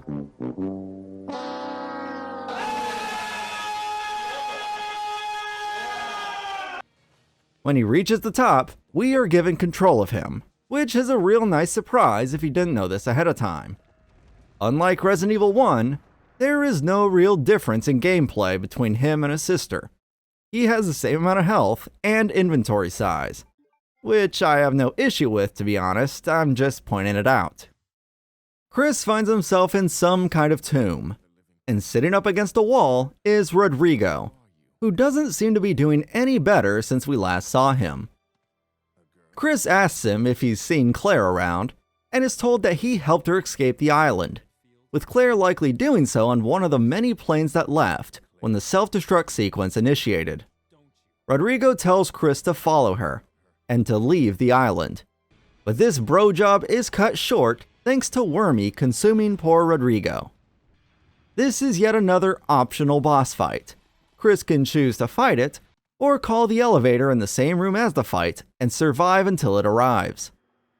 If choosing to fight, then get ready to deal with this boss constantly burrowing underground. This obviously can get quite annoying, as it leaves only a short time frame to actually deal damage to it. It also can quickly burst through the ground, and if you're near it, then it will knock Chris to the ground. Another thing to look out for are these rocks that fall from the ceiling when the worm pops out of the ground to let off a roar. This is also the time where the most damage can be dealt to the thing.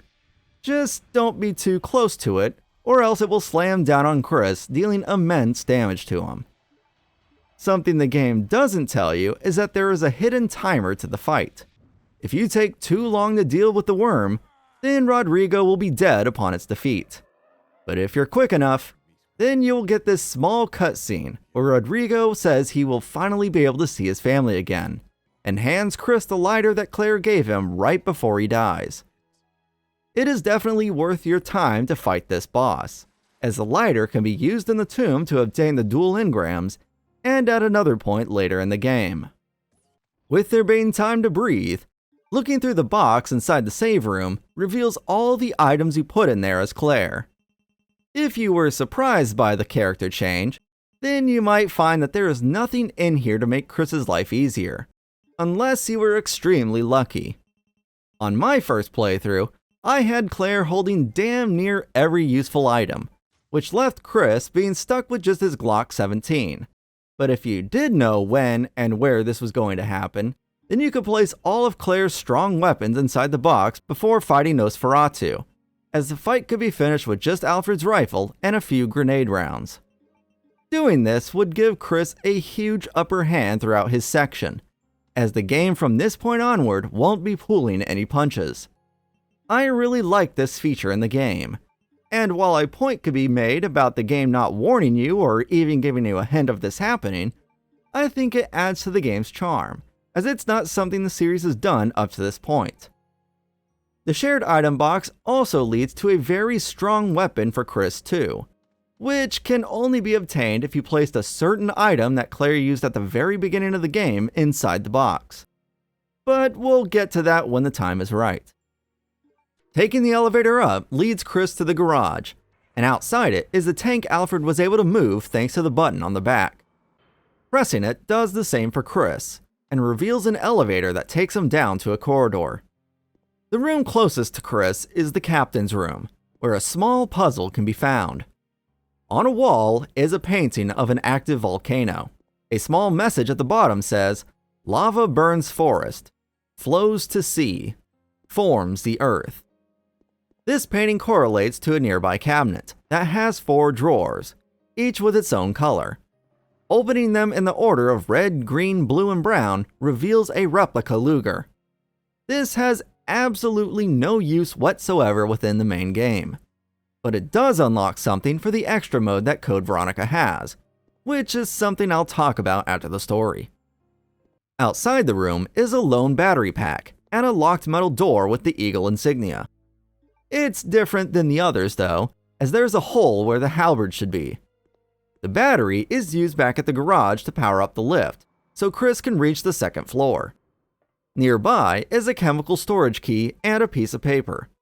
It goes over an alloy called diploid that was used to create the eagle plates.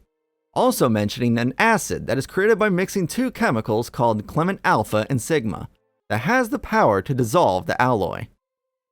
A footnote in the letter says that the Alpha type is used for gun maintenance, and the Sigma one changes color when it's brought to a certain temperature. And coincidentally, the temperature needed is the same as the date this facility was made. Heading into the command center, Chris sees Alexia, comforting a deceased and likely rigor mortis-induced Alfred on the big computer screen. Wesker also happens to be watching the same camera feed, but happens to see that Chris made it to the facility.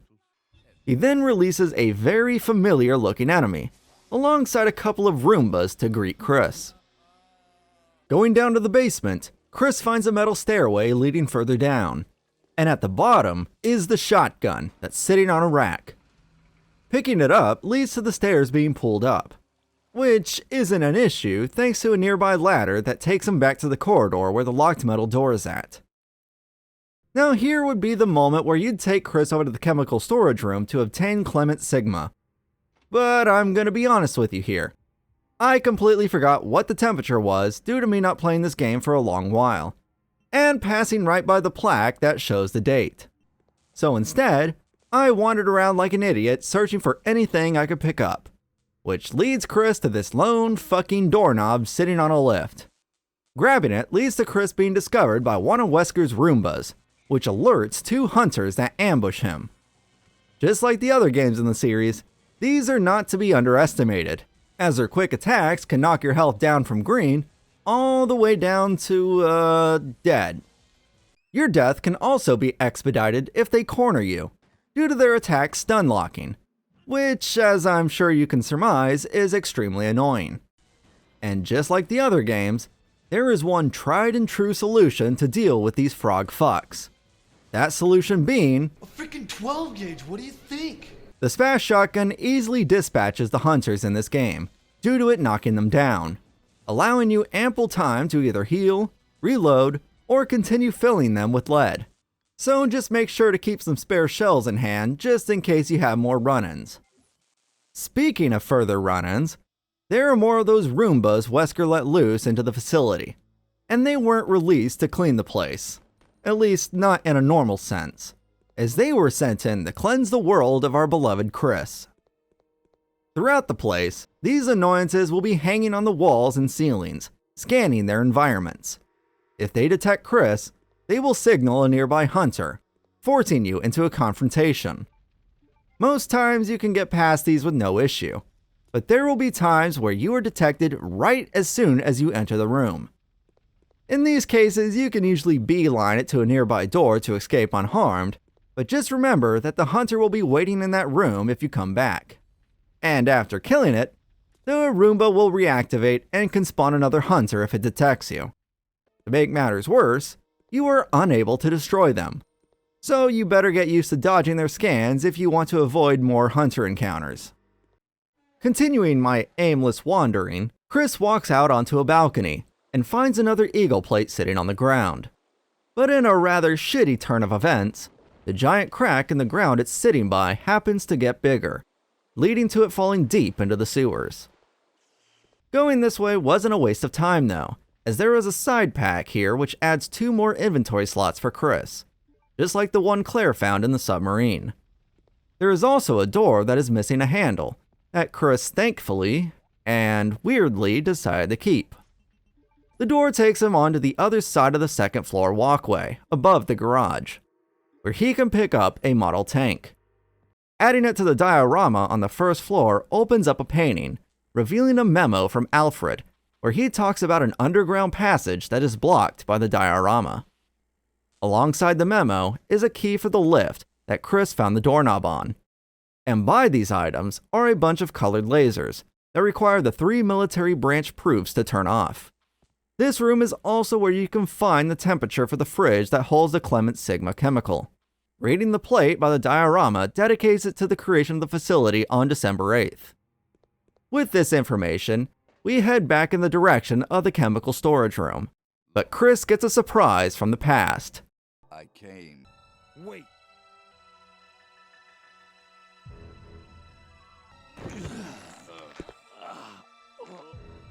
I came.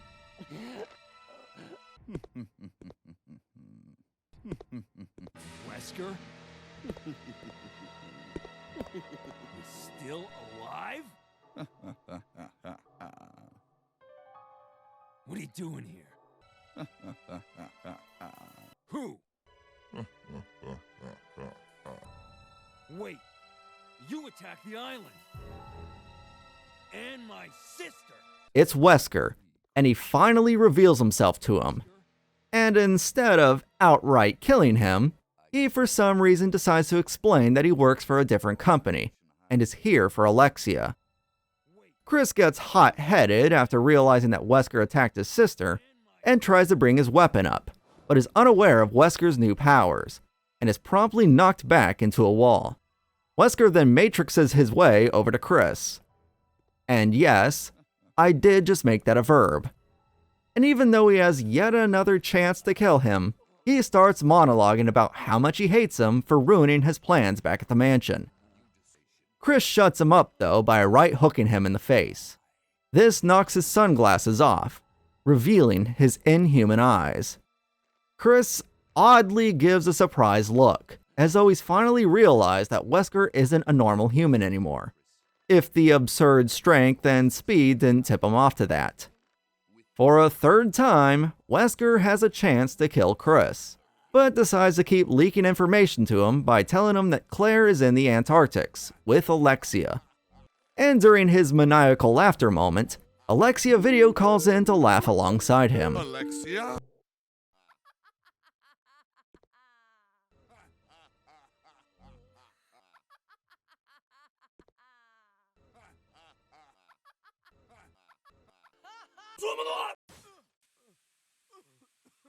After throwing him across the room, Wesker's short attention span gets the best of him, and he leaves.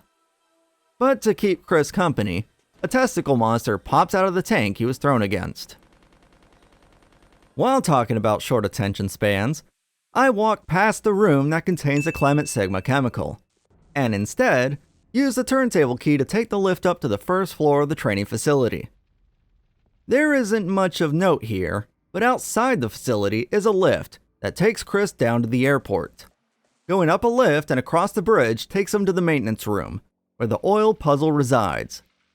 The goal here is to get the empty bottom tank to 7 liters. Alongside that tank are 2 filled tanks and 3 buttons. The top 2 buttons fill the bottom tank with their respective liters of oil.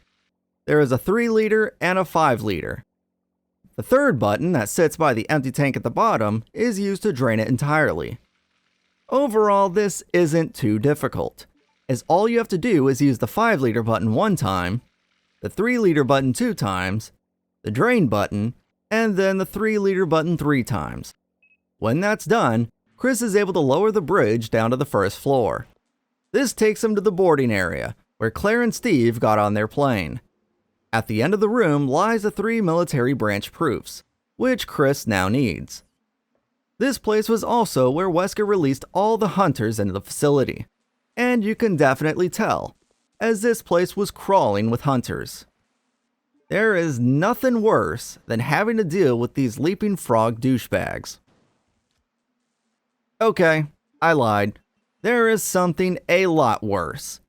Taking the proofs up the lift to the training facility introduces us to one of, if not the, most dangerous enemy in the game. These reskinned hunters are called sweepers, and they have the wonderful attribute of being able to poison Chris. These things are no joke, and should be dealt with quickly or else you'll end up like I did, as I got poisoned and had no blue herbs to get rid of it. This resulted in me suffering a slow death as I succumbed to the poison a short while later, which threw my sorry ass back to the airport save room. My second attempt of these fuckers went a whole lot better, as I ran Chris into a corner and fired the shotgun until there were no sounds of footsteps. Seriously though, what madman thought of these things? I'd say the sweepers are the worst enemies in the game, but I'd be bullshitting you, and myself, as the moths in that fucking hallway in the Arctic are somehow tied to these fuckers. Getting back on track, Chris goes through the training facility and winds up back in the basement. In the weapon repair shop lies a Clement Alpha chemical, but also a work desk where Chris can modify his Glock 17. This upgrade is okay at best, especially when compared to Claire's upgraded M93R, as it doesn't get a burst feature. The Glock's upgrade is just a boring damage increase, and by this point in the game, you either left Claire's M93R in the box for Chris to use, or have the dual engrams and shotgun to deal with all the other threats. To make the M93R even more advantageous, there is pistol ammo everywhere in this game, and if you use its burst function, then it will outdamage the modified Glock 17, rendering it pretty damn useless. Short rant over with. Going back to the chemical storage room, Chris sets the fridge's temperature to 12.8 degrees Fahrenheit, which coincides with the date of December 8th, when the facility was completed. This changes the color of the Clement Sigma chemical, and when combined with Clement Alpha, it creates a purple mixture. The forbidden grape Kool-Aid. Back in the diorama room, Chris inserts the 3 military branch proofs into the slots that are behind the picture. With each one placed, the lasers turn off, revealing a lever. Once lowered, it slides the diorama into the wall, revealing a ladder underneath. Down it is a tunnel that takes Chris to a pool of water that has an eagle plate sitting in its center. Naturally, it's not just an empty room, as an adult albinoid happens to have made this place its home. While Chris could be a complete asshole and shoot this thing in its home, I don't think that's something he'd do. Sorry, Ethan. No! So instead, he just runs in and grabs it. Runs in and grabs it. Runs in and grabs it. Runs in and grabs it! Holy shit! Now that that headache is over with, Chris uses the Clement mixture on the eagle plate, which dissolves everything besides the golden halberd, which can now be used on the metal door, revealing a Harrier jet for Chris to take to the Arctic base. Near the plane Claire and Steve crashed are these hentai tentacles that bitch slap Chris if he gets too close. This is annoying, but I'll take these over the poison moths, which are now nowhere to be seen in that dreaded hallway. The halberd Chris is holding onto can also be fitted in a slot inside the office. This unlocks a cabinet that contains Alfred's diary, which I'm sure is going to contain a lot of weirdness. It starts off normal, mentioning a sealed room that requires 3 jewels that he, Alexia, and his father Alexander wear as proof for being part of the Ashford family, with him not having the means to obtain his father's. But not even a month later, he found a way inside, and discovered a secret that led to him hating his father, saying that he and Alexia were created to cover their father's blunder. About 2 weeks later, Alfred and Alexia carried out an experiment on their father, but after almost 2 whole months, it resulted in a failure, turning Alexander into a monster. This led to them tying and locking him under the facility. The results of the experiment weren't all for naught though, as Alexia seemingly knew what went wrong, and started to conduct it on herself. This experiment would have its drawbacks on her, as she would now have to be put in a constant state of sleep for 15 years in order for it to be successful. Above the diary sits a paperweight with 6 symbols on it. There is a crown, a heart, a spade, 2 A's, a biohazard symbol, and the famed umbrella symbol. With there being no paper to weigh down, this block has absolutely no use at the moment. Going through the 2nd floor door into the sorting room shows that when Claire and Steve used the digging vehicle to get through the ice wall, it caused a flood that eventually froze, completely covering the 1st floor.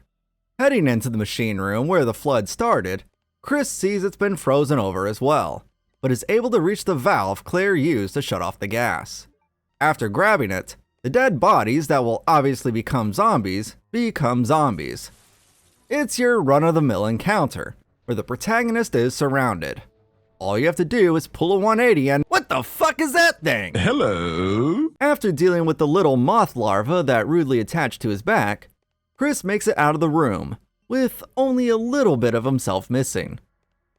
With the ice covering the sorting room, Chris has access to a section of the facility that Claire wasn't able to reach. Going through the first door in here leads him to the water tank room, where he can refill the fire extinguisher that Claire used near the start of the game. This is something that can be entirely missed, as you could have left the extinguisher in the metal detector back at the prison, making it unobtainable by this point. But if you did remember to stuff the extinguisher in the box, then you are rewarded with the Magnum that sits on a crate right behind a fire inside the weapons room. The way to reach the room is by taking the elevator right by the barrel that was used to refill the extinguisher. And while you're down here, Chris can use his lighter on the explosives that Claire set on a locker. After the explosion, he can open it up to reveal...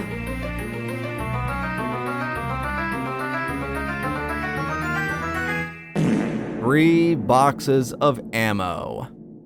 Wowee, what a reward. Back up in the water tank room is a giant water tank. Kinda makes you wonder how this room got its name. Perceptive questions aside, there is an item inside it. But Chris apparently can't swim for shit, as he refuses to go into the water to grab it. This now means the water must be drained, and sitting near the tank's opening is a valve. But in a hilarious turn of events, Chris can't use the valve he has, as the one that's needed requires a square end to it. The one he's holding on to used to have that shape, but his sister Claire changed it into an octagon one in order to shut off the gas. Going out of this room and up another elevator leads Chris to a mansion courtyard. Yes, a mansion in the Arctics. It even has fake walls around the courtyard to give it that non-Arctic feeling. To the side of the courtyard is a room where Chris can find a generator that can be powered up with the valve. Oh, I'm fucking coming. This provides power to the whole entire mansion, which allows Chris to enter these sliding doors. Cool, just like in Star Trek. Oh! The one nearby takes him to an extremely familiar looking room, which makes sense since Alexander had this mansion designed like the one in the Arklay Mountains that George Trevor built for Oswald Spencer. Adjoined to the art room is a hallway that houses a tiger statue with a red and blue eye. Removing the blue eye reveals a square socket that can be added to the valve, and removing the red eye reveals Magnum ammo. After removing an eye and having the statue shift over, a small message about how the statue uses power hints at it having a use later. Across from it is an elevator that goes down to the lowest level of the facility. And here is where things get even more crazy, as there is a giant-ass ant farm sitting right in the center of the room. But these aren't your normal everyday ants, as they are almost alien-like. Kinda like an alien ant farm. I'm sorry, I just had to. Honestly though, these ants aren't normal, and they have the extremely annoying tendency of attacking Chris, which stuns him for a quick second. There is a limitless amount of them, so you just have to deal with this shit as you walk around the room. To the left of the ant farm is Alexia's study. There isn't much of note in here besides a report from Alexia about the virus she discovered in Queen Ants. Reading through it, we discover that she is more unhinged than Alfred, as she loves the ant ecosystem, due to there being only one queen ant, with everything else being its slave. This is something she clearly wants, which led to her implanting the newly discovered virus into Oswald Spencer's T-virus. You remember that little experiment that Alfred mentioned in his diary that was conducted on their father? Well, it involved this new virus Alexia created. It resulted in the complete destruction of Alexander's brain cells and flesh. But she saw limitless potential in it, naming the virus the T-Veronica virus. On the right side of the ant farm is her lab, and at the end of the room is a console with a small message written above it. It says, As twins, Alexia and I are two sides of a coin. Carved underneath the message is a heart, a spade, 2 ways, and a crown, which are some of the symbols that are on the paperweight. Using the message and the carvings as reference, we simply need to inspect the paperweight and see what symbols sit on the opposite side of the ones that were carved. So, inputting the 2 ways, the crown, the heart, and the spade into the console reveals a slot at the bottom of it. Placing the paperweight inside reveals Alexia's capsule that houses a dead Alfred. At least it did until it opened, which led to his body plopping right onto the floor. Chris removes Alfred's ring from his finger and takes the jewel out of it. Another thing in the room is a report from Alexia that was written right after she injected herself with the Veronica virus. She discovered that if she suppressed its activity in ultra-low temperatures for 15 years, her body would gain immunity to it, allowing it to coexist with the virus. She also talks a bit about Alfred, but doesn't hold him in the same light that he does with her, calling him an inept soldier that she has no choice but to trust with her life. But once she's out of it, the world and its inhabitants will become her slaves. Yikes. Too bad Alfred wasted his life serving someone as ice cold as her. You get it? Because she was pretty much frozen for 15 years? Yeah, I'll stop. Heading back to the mansion, Chris finally enters the main hall. On the second floor is a lone knife stabbed into the ground. Its main use is to free an unconscious Claire, who is stuck to a wall with this green goo behind the main staircase.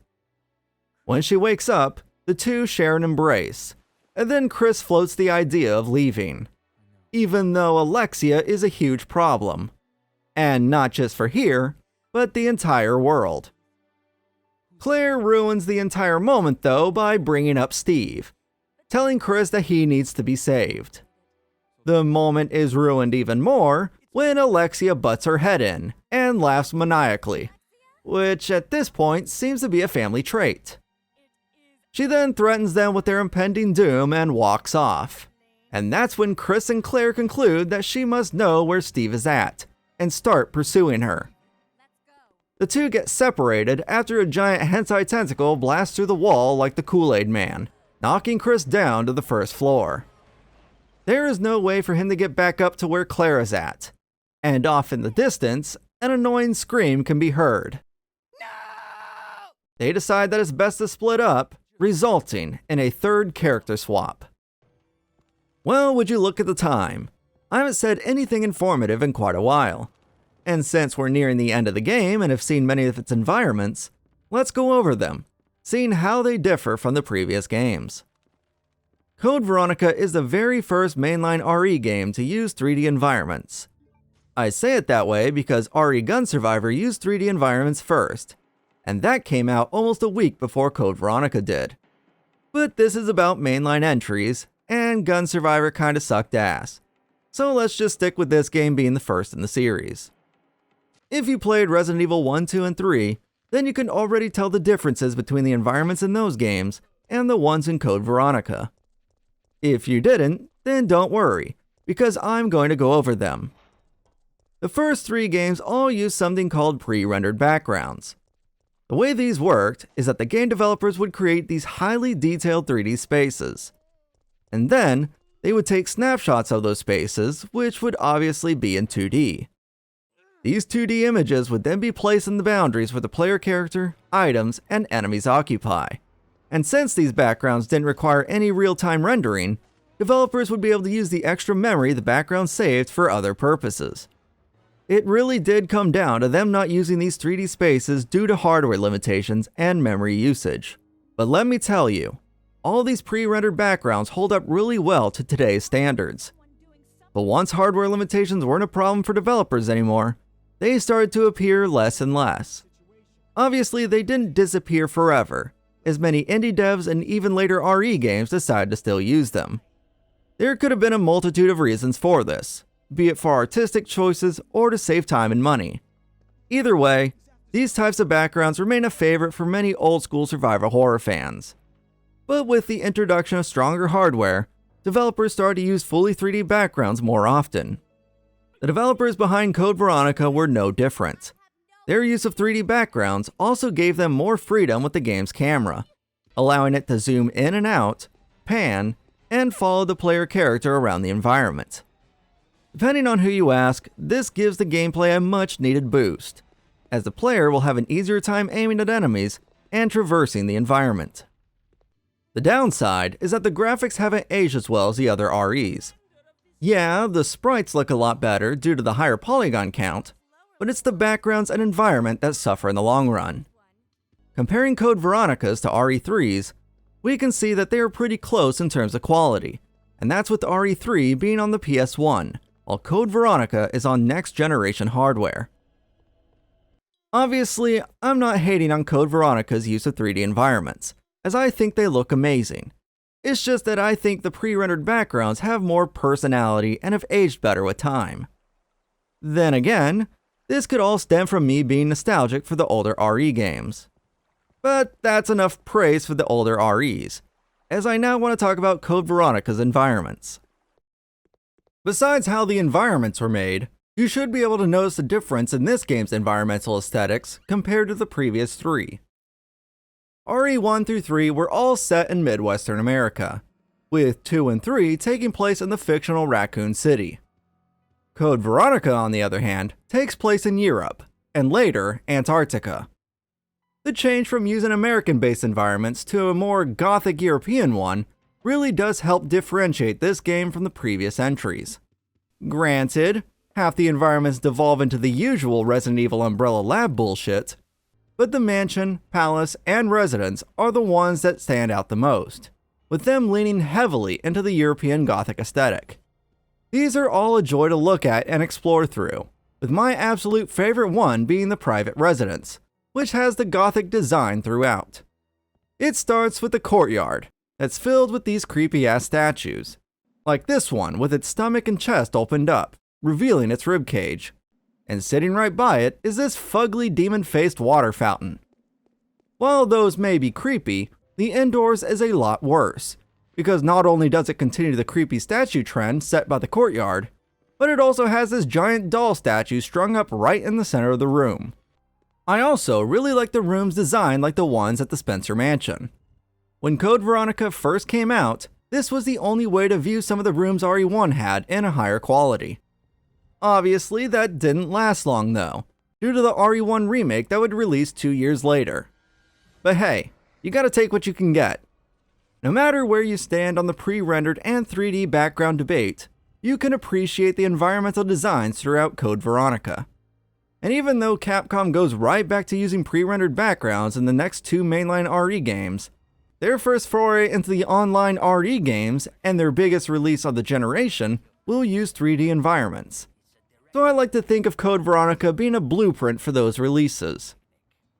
But I've gone on long enough about this. Let's finish this game. The room Claire enters has an item box, but no typewriter, which is quite the evil act for the developers to pull, especially if you know what's coming up. Going through the next door and down the hall, Claire has a run-in with more tentacles that do their job at being annoying very well. At the other end is the detention center, which is quite a scenery change, as it's lined with jail cells. The thing that stands out, besides the obvious jail cells, is a lone cannon that has a security file sitting underneath it.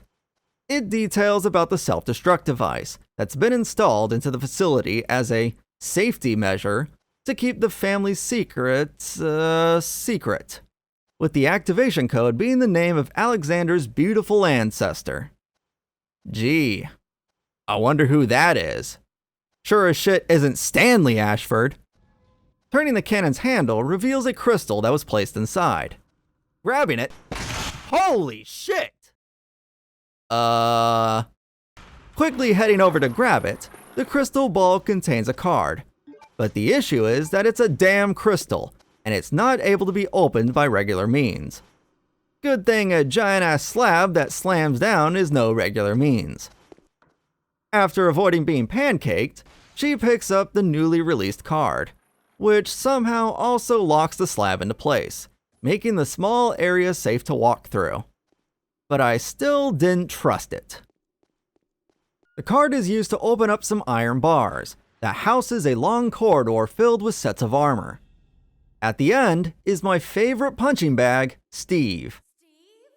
Claire releases him from his bindings, but is unable to move the giant-ass axe that sits in front of him. She asks the dumb question of who did this to him, with Steve saying that it was Alexia who performed the same experiments on him that she did her father. Steve is then suddenly hit with a bad case of IBS, which makes him go apeshit. He pushes Claire away from him and starts to transform into some kinda lizard frog thing man. You know, I think this is a good look for him, as it matches his personality. We now know what the axe was for, as he grabs it and starts to attack Claire. Things are made even worse when the iron bars start to lower, forcing her to rush towards the door. Let me tell you, this part absolutely sucks ass. You can't even get 5 feet away from him before he damages Claire, and if you don't heal after he strikes you once, Claire will die on the next attack. I pulled it off here by only healing twice, but if you get caught off guard and didn't turn her around quickly, then you'd be forced to heal multiple times. And if you didn't bring any heals, then you're likely fucked, as it's nearly impossible to avoid getting hit by him. I don't know how they did it, but they made me hate Steve even more. After narrowly escaping Frog Steve, all Claire can do is sit there and watch her mutated friend try and break through the bars to kill her. Cue the hentai tentacles once again, that break through the wall and wrap themselves around Claire. To make matters worse, Steve finally breaks through the bars, and right when his axe is about to strike Claire, he stops himself, somehow realizing what he's about to do to Claire. In a moment of clarity, he swings his axe right through the tentacle holding her, but it retaliates and slams Frog Steve into a wall before retreating. A now nude and frogless Steve sits there dying. He grabs Claire's hand and places it onto his face to feel her warmth. She pleads for him to stay alive a bit longer so Chris can save them, but he tells her that he's unable to, and he professes his love to her right before he dies. Woof. But don't worry, the power of love will bring him back to life. Oh. Never mind. I guess he's actually dead. Whoops.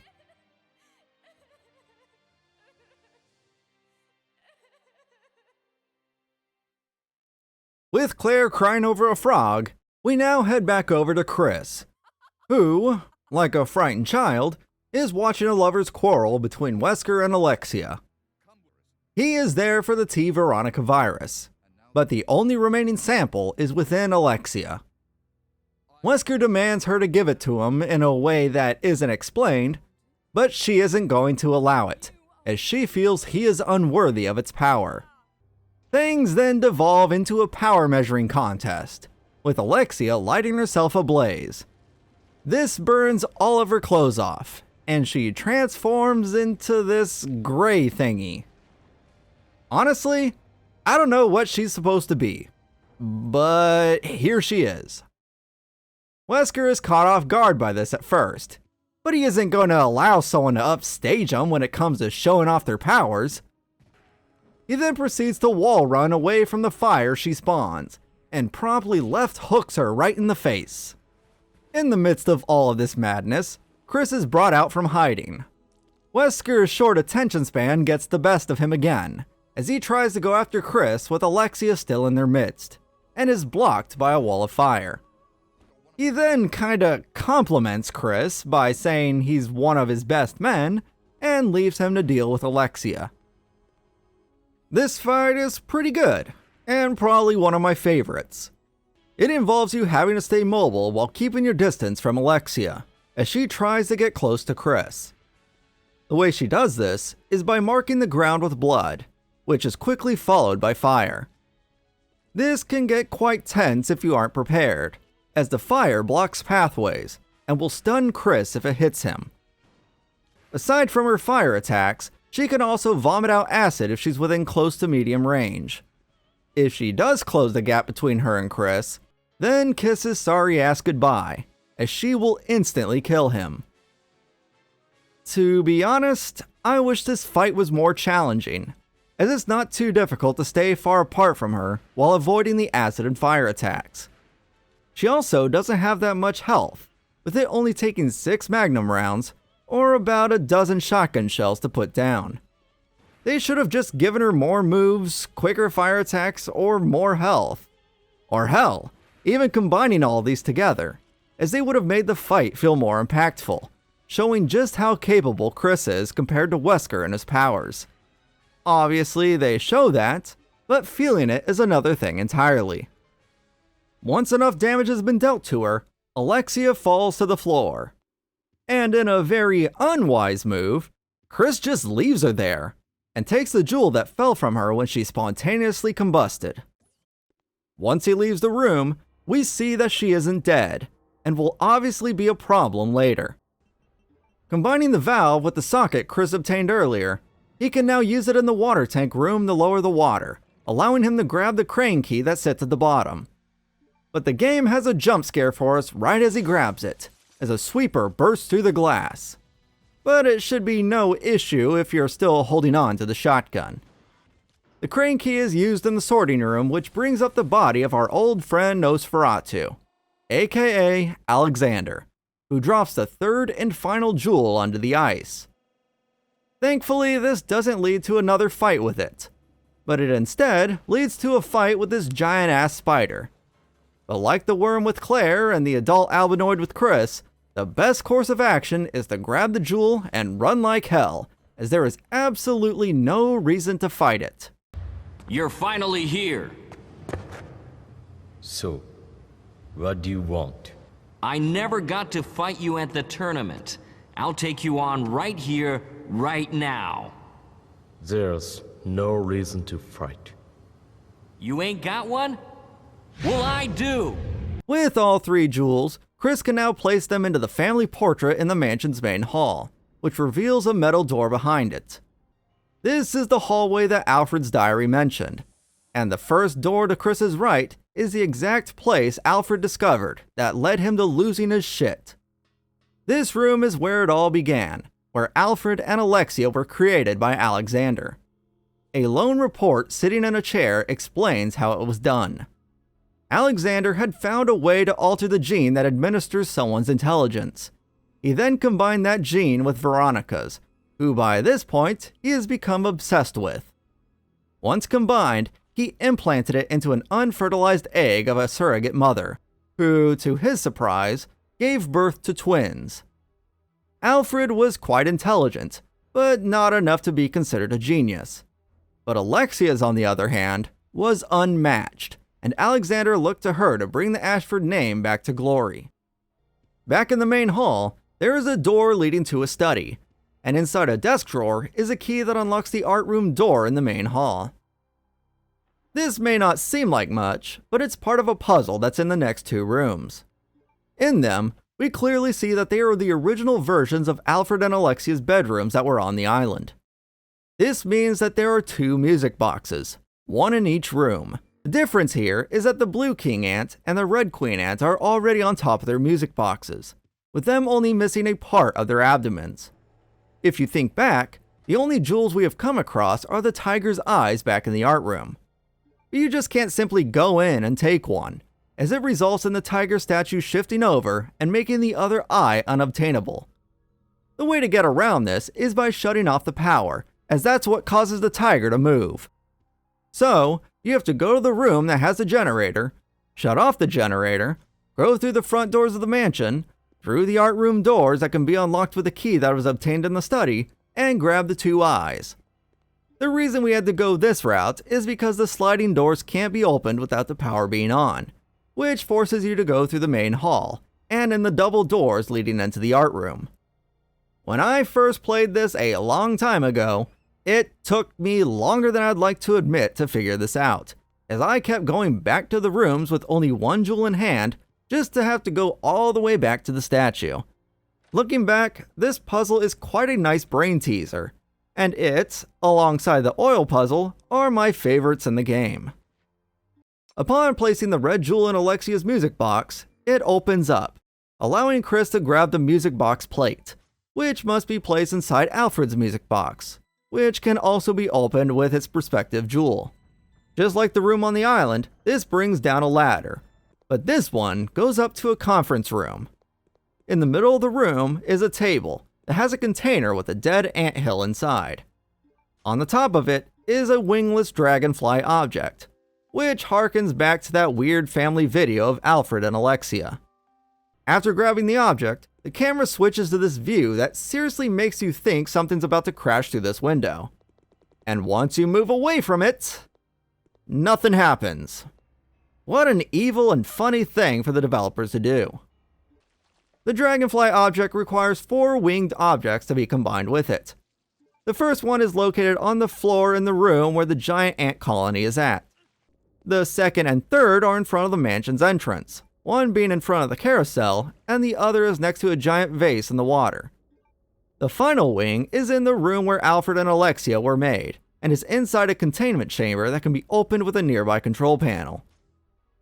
Going through the door and at the end of the room takes Chris to the corridor where Claire went through, and when he enters the detention center, he hears Claire crying. He asks if Steve is there with her, and she could only get out. Steve, Turned into a frog and died. They are unable to get the door open, but Claire informs him that the self-destruct sequence will open all the doors in the facility, and she slides a security file with the card under the door. Going up a nearby staircase takes him above where the ant colony is. The only door in this room is locked, but a nearby panel has a slot where the dragonfly Chris has can be inserted. The final room is the reactor core, and a terminal overlooking them is powered up with the security card Claire gave him. Entering the code Veronica into it initiates the self-destruct sequence, giving a 5-minute warning before it goes off. With the doors unlocked, Claire is able to meet up with her brother. They proceed to head to the stairs, but are stopped by Alexia and her tentacles, with one of them birthing her right in front of Claire and Chris. That was quite the sentence to write and read out. Chris looks to his left to see a glass container that houses an anti-BOW weapon, telling Claire to turn the key simultaneously to release it. Thankfully, Alexia's birth gives them enough time to do it, but it requires some time to charge. He then tells Claire to head to the exit while he deals with Alexia. This badass moment can be hilariously ruined right after the scene ends, as Alexia stops Claire and closes in on her. If you're too slow, or in my case, don't do anything, Alexia will bitch slap Claire right over the railing, resulting in a game over. Way to go, Chris! If you do shoot Alexia, she will start to mutate into her second form, with her upper body resembling a queen ant's, and her lower body resembling, whatever the fuck this resembles. Naturally, this leads to a boss fight, the final one of the game in fact. And let me tell you, this fight is hot garbage. Not only does it have a timer, but you have to deal with Alexia, her tentacles, and these little fucking pod creatures that scurry across the floor and smack the shit out of Chris. Dealing with these little creatures is a double-edged sword. You can either deal with them but waste time due to you not attacking Alexia, or you can ignore them and have a bunch of them on the ground attacking Chris at once. Personally, I think it's a waste of time attacking them, as Alexia will just produce more. And even if you do manage to have an easy time killing them, Alexia won't let it go unpunished, as she will spit her acid at Chris and smack him to the ground with her tentacles. There's just so much going on with this fight, and if you didn't bring the right equipment, then prepare to die or struggle your way through it. The way to make it a breeze though is by either bringing the Magnum or the extremely powerful, and my recommended weapon, the bow gun with the gunpowder arrows. This will completely melt her and allows you to ignore everything this fight throws at you, as all you have to do is place Chris in a corner and continuously fire it until it's over. And when I say it's over, I personally mean the end of her second form, as she mutates another time, breaking away from her lower body and taking flight. Coincidentally, This is also when the anti-BOW weapon, called the linear rifle, finishes charging. This phase of the fight isn't as bad as the last one, but it's still a pain in the ass due to Alexia flying around and spitting fire and acid your way. The only way to kill her is with the rifle, which goes into a first-person mode while aiming, and trying to hit her with it feels terrible due to the slow aiming sensitivity and Alexia's quick movement. But if you're lucky and hit her with the rifle's projectile, then the fight is over, as it will instantly kill this bug bitch. But this isn't the time for Chris to relax, as the facility is still bound to blow up, and on his way out, he finds that Claire has been taken hostage by Wesker, who finally decided to show up after all the hard work was done. Chasing after them leads to a confrontation in front of Wesker's submarine, and even though Wesker has all the power in this scenario due to him having a hold of Claire, Chris manages to convince him to let her go, as the fight is only between them. Guys, I'm really starting to think Wesker's incompetent. With his sister by his side, Chris tries pissing Wesker off by telling him that Alexia is gone.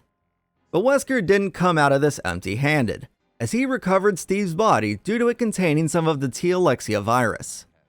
But he goes too far when he threatens them and me by saying, Maybe he'll come back alive just as I did and be able to see your sister again. God, please don't. He tells Claire once again to get out of the facility and to head to the jet he took to get here. His reasoning for fighting Wesker by himself is that he is a surviving member of STARS, which makes this his fight and his fight alone. Alright everyone, this is it. The fight we've all been waiting for. A fight between Chris and Wesker. Mano a mano. Wesker has the upper hand against Chris through most of the fight, but his need to showboat leads to his undoing, as the attack meant to kill Chris misses completely and leaves him vulnerable. Chris leaps over towards a lever and releases a bunch of steel girders on top of Wesker. Uh-oh. But this doesn't go as planned, as Wesker comes out, seemingly unscathed. Okay, maybe he has a concussion. Their Macho Man fight is brought to an abrupt end, when an explosion goes off and separates the two of them with a giant metal pipe. Wesker was too close to it though, and apparently got some tomato sauce on his face. He vows to meet Chris again, and sits there laughing like a supervillain while Chris runs to the escape vehicle. The entire facility starts to go up in flames, but Chris manages to reach the escape vehicle by leaping from a high-ass walkway and landing on top of it with his stomach first, even making a quip about him keeping his promise of getting out of there together. You know that I always keep my promises. Okay, this is where I draw the line on realism. There is absolutely no way he would sound like that after landing like he did. It would sound more like this.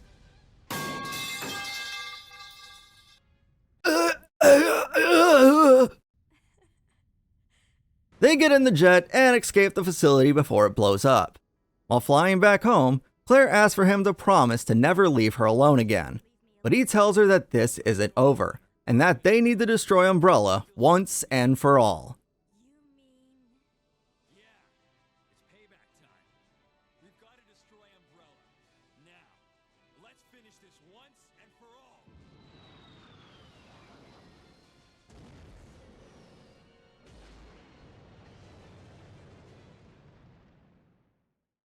That's all she wrote for Resident Evil Code Veronica X. And as a treat, we are given this amazing theme to go with the credits.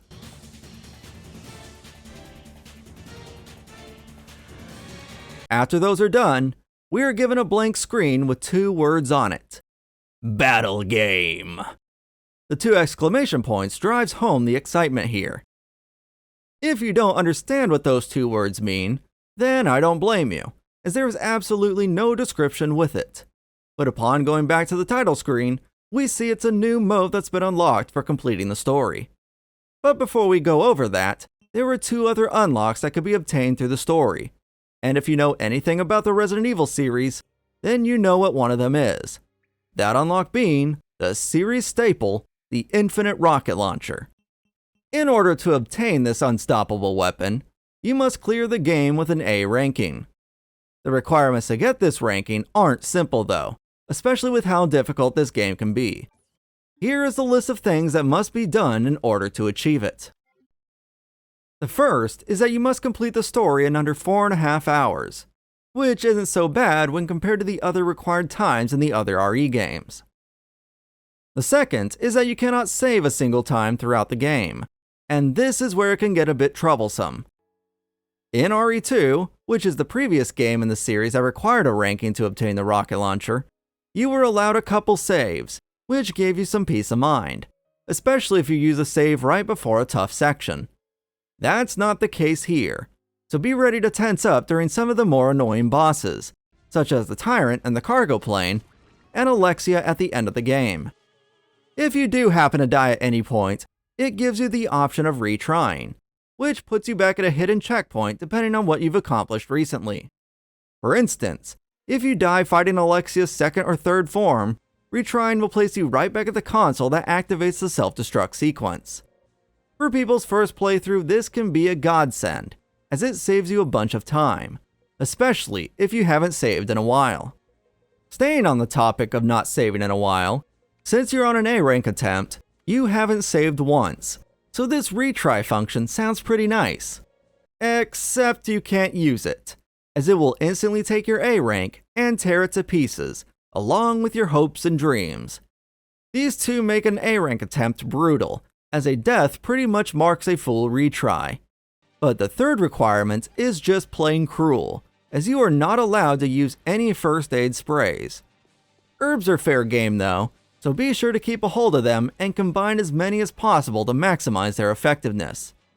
And for the love of God, carry a bunch of these herbs when running from Frog Steve, as that shitbag will almost always smack Claire a couple of times. The last and final requirement is the easiest of the bunch, as all you have to do is save Rodrigo with the hemostatic medicine. After all these boxes are checked, you are given the infinite rocket launcher, which one-shots every single enemy. The only downside is that you can't aim down to kill crawlers with it. Kind of a lame issue to be honest. The other unlock is a first-person mode, which is quite interesting to see in an RE game at this point in the series. Although, Resident Evil Gun Survivor did beat this game out by 1 week in Japan, but it's a light gun game with some pretty questionable controls. So I'll say Code Veronica is the very first-person RE game, long before the series went that route with RE7 in 2017. The way to unlock this mode is by simply getting the cutscene where Claire shoots Nosferatu's heart with Alfred's sniper rifle. This mode isn't too bad either, as it gives you a whole new perspective of the areas we traverse with the game's original fixed camera. But sadly, that's all the unlocks this game has to offer. No new outfits or other weapons to be had, just the rocket launcher and the first-person mode. To be honest, this was kind of a letdown, as the unlocks in the previous games were plentiful, with tons of weapons and outfits for Claire, Leon, and Jill to use. But at least this game has another mode like those did. Speaking of which, Battle Game is Code Veronica's answer to RE3's Mercenary mode and RE2's Extreme Battle mode, with it kind of being a middle ground between the two. At the start, you are given 2 characters to choose from, those being just Claire and Chris. But if you obtain the gold Luger replica from the drawer puzzle in the director's office while playing as Chris, then Steve will become a playable character. And after completing a run as Chris, Wesker will be unlocked as well. All these characters come with different loadouts. Claire gets a knife, her handgun, a bowgun with gunpowder arrows, pistol bullets, and 4 mixed herbs. Chris gets a knife, the magnum, the shotgun, shotgun shells, and 2 mixed herbs. The bane of my existence, Steve, gets a knife, the gold Lugers, the submachine guns, 2 mixed herbs, and his ultimate weapon, a picture of his dead parents. Wesker, just like Nikolai in RE3's Mercenaries mode, somehow forgot that he's in the middle of a zombie outbreak, with a ton of other deadly enemies, as he only brought a fucking knife and 3 mixed herbs. What's with these 2 idiots? There is a 5th character to choose from, but it's just another version of one that's already unlocked. After completing a run as Claire, you unlock another version of her to use, where she will sport a new outfit and a completely different loadout. Here, she has a knife, the grenade launcher with 3 types of ammo, the assault rifle, and 1 mixed herb. Before going into the mode itself, I really like the details they put in the character select screen, as each one of them is seemingly on a prisoner list, where they are given an ID number and have some of their personal information listed, like their age and blood type. When you select your character, you are given the choice between playing in 3rd or 1st person mode, and after the choice is made, you are thrust right into the action. You start right at the door leading to the cell where Claire was held in the main story, and you must make your way through countless rooms that are filled with predetermined enemies, all leading up to a final boss that changes depending on what character you choose. While it's upsetting that the enemies in the rooms never change, I do like that each character gets their own final boss to deal with. Claire 1 gets Nosferatu, Claire 2 gets the Tyrant, Chris gets Alexia's 2nd and 3rd form, Steve gets the fucking worm, and Wesker gets Alexia's 1st form. Checking your inventory reveals that every weapon has unlimited ammo, which for some characters, like Chris who wields the Magnum, and Claire who has the gunpowder arrows, makes this mode a complete joke, with the only outlier being Wesker, with his stupid fucking knife. Aside from what you start with, there are also items that can be picked up throughout, but these are just herbs and healing sprays. The exception to this is what you can obtain from a slot machine in one of the rooms. Just like the final boss, the item that drops from this depends on your character. Most won't really matter, but for Wesker, it's almost imperative that you get a certain item from this machine. That item is the Magnum, which doesn't have unlimited ammo. If you remember all the way back when I talked about Chris fighting Alexia for the first time, I mentioned that she will insta-kill you if she gets close. That will happen here as well, and Wesker only rocking a knife kinda makes this an issue. This is where the Magnum with its 6 bullets come in, as it's pretty much the only way you're going to defeat her. The problem with the slot machine is that there is a chance the Magnum doesn't drop. If it doesn't, then you have to restart the whole entire run as Wesker, which is god-awful due to his loadout. The upside is that there is a high probability that you'll get the Magnum, which means you'll be able to deal with Alexia quite easily. But on the off chance that you get the other item, then I guess you'll have to accept some light reading, as a diary from someone with the initials DIJ drops in the Magnum's stead. This is part of the Easter egg I mentioned all the way back after Claire's fight with the Tyrant in the cargo plane. Apparently, DIJ is a mouse, and this is its diary, where it talks all about the events it has witnessed. Here are the spots where DIJ can be found in the game, and the sections of its diary that coincides with it. I got too close, and almost got myself smashed by the shutters. But, thanks to my natural agility, I was able to get out of the situation and get outside. Anyone other than me would not have been so lucky. Again, I was able to find the girl in red. There she was, in front of the residence. Then, from behind her appeared a man with blonde hair. As he called to her, he approached her in a friendly manner and started saying something to her. And it happened, abruptly. The man in blonde hair started to hurt the girl in red.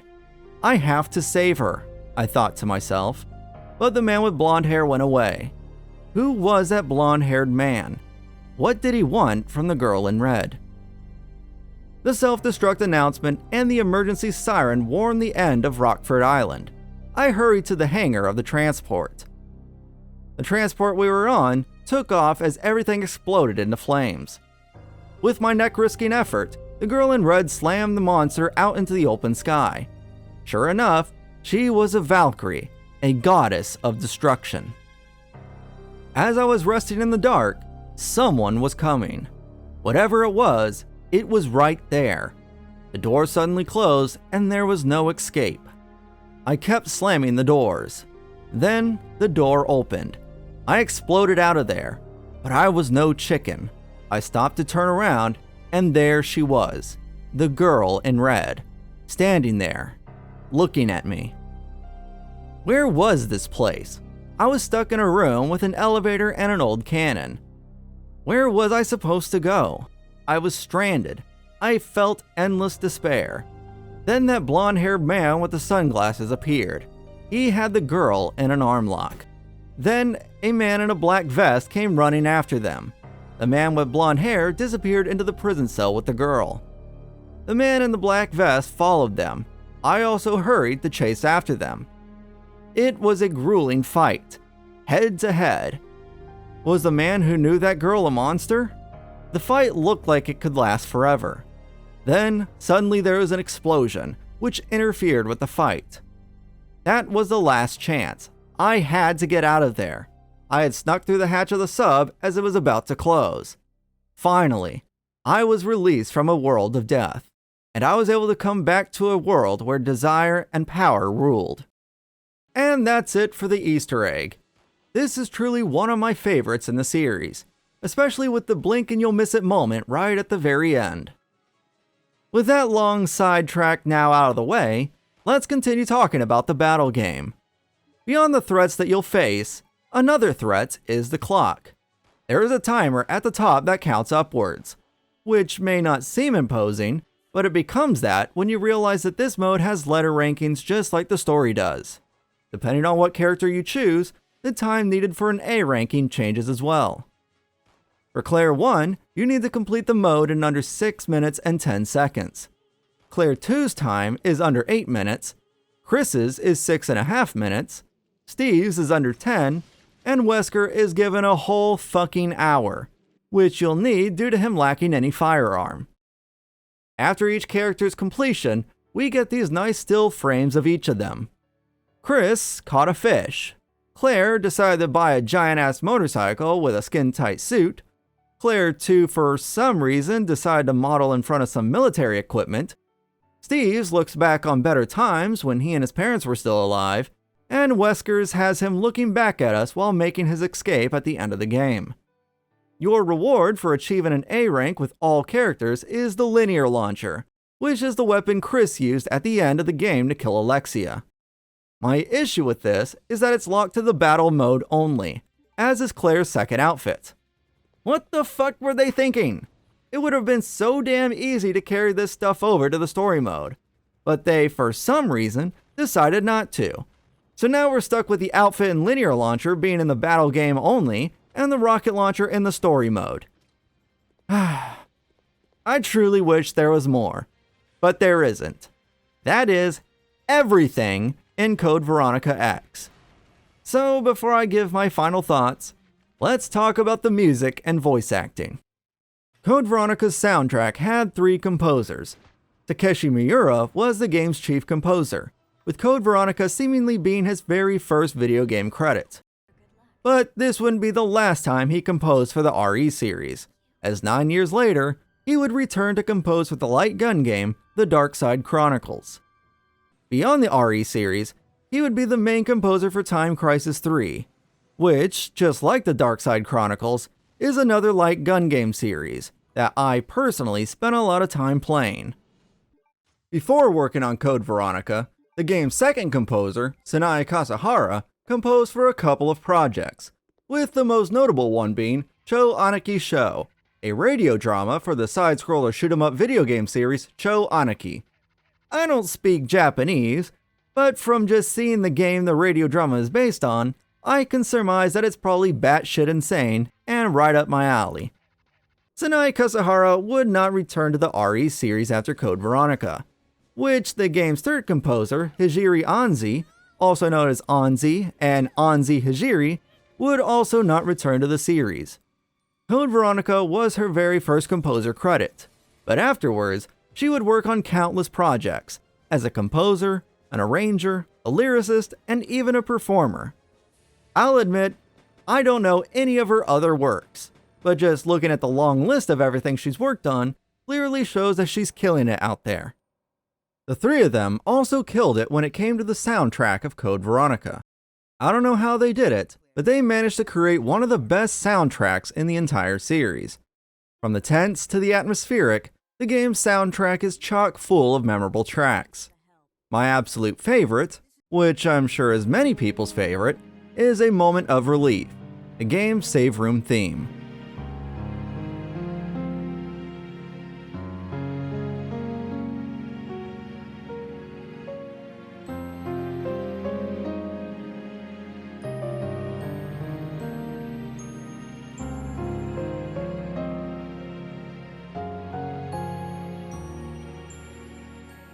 God, what is there to say about this track? It's absolutely beautiful, and perfectly fits with its name, as you truly feel a sense of relief when the song starts playing. Just like Resident Evil 3's save room theme, it's very minimal, relying mostly on piano. Both tracks are haunting and relaxing at the same time. Like you know you're safe, but only for a moment. Depending on what day you ask me, this or RE3's save room theme is my all-time favorite track in the series.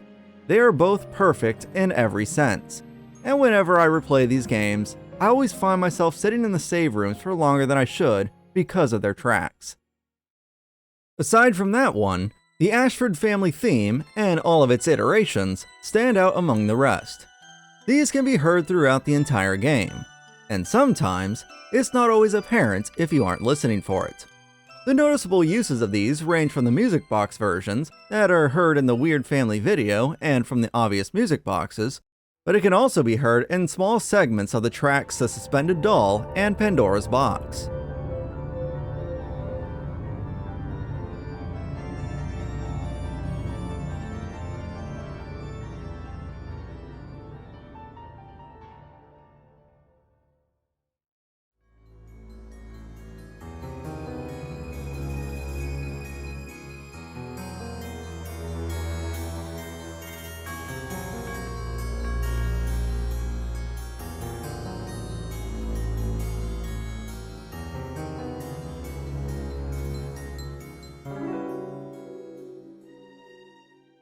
As you get further in the game, the song becomes more intense and operatic, with it being used during Alexia's transformation and boss fights.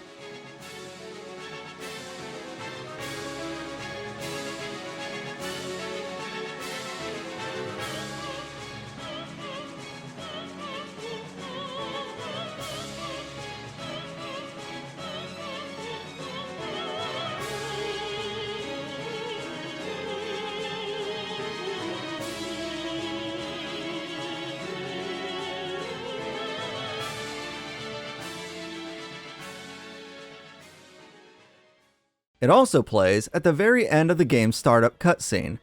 It's like the song is following you, and getting more and more intense as the threats of the game become more dangerous.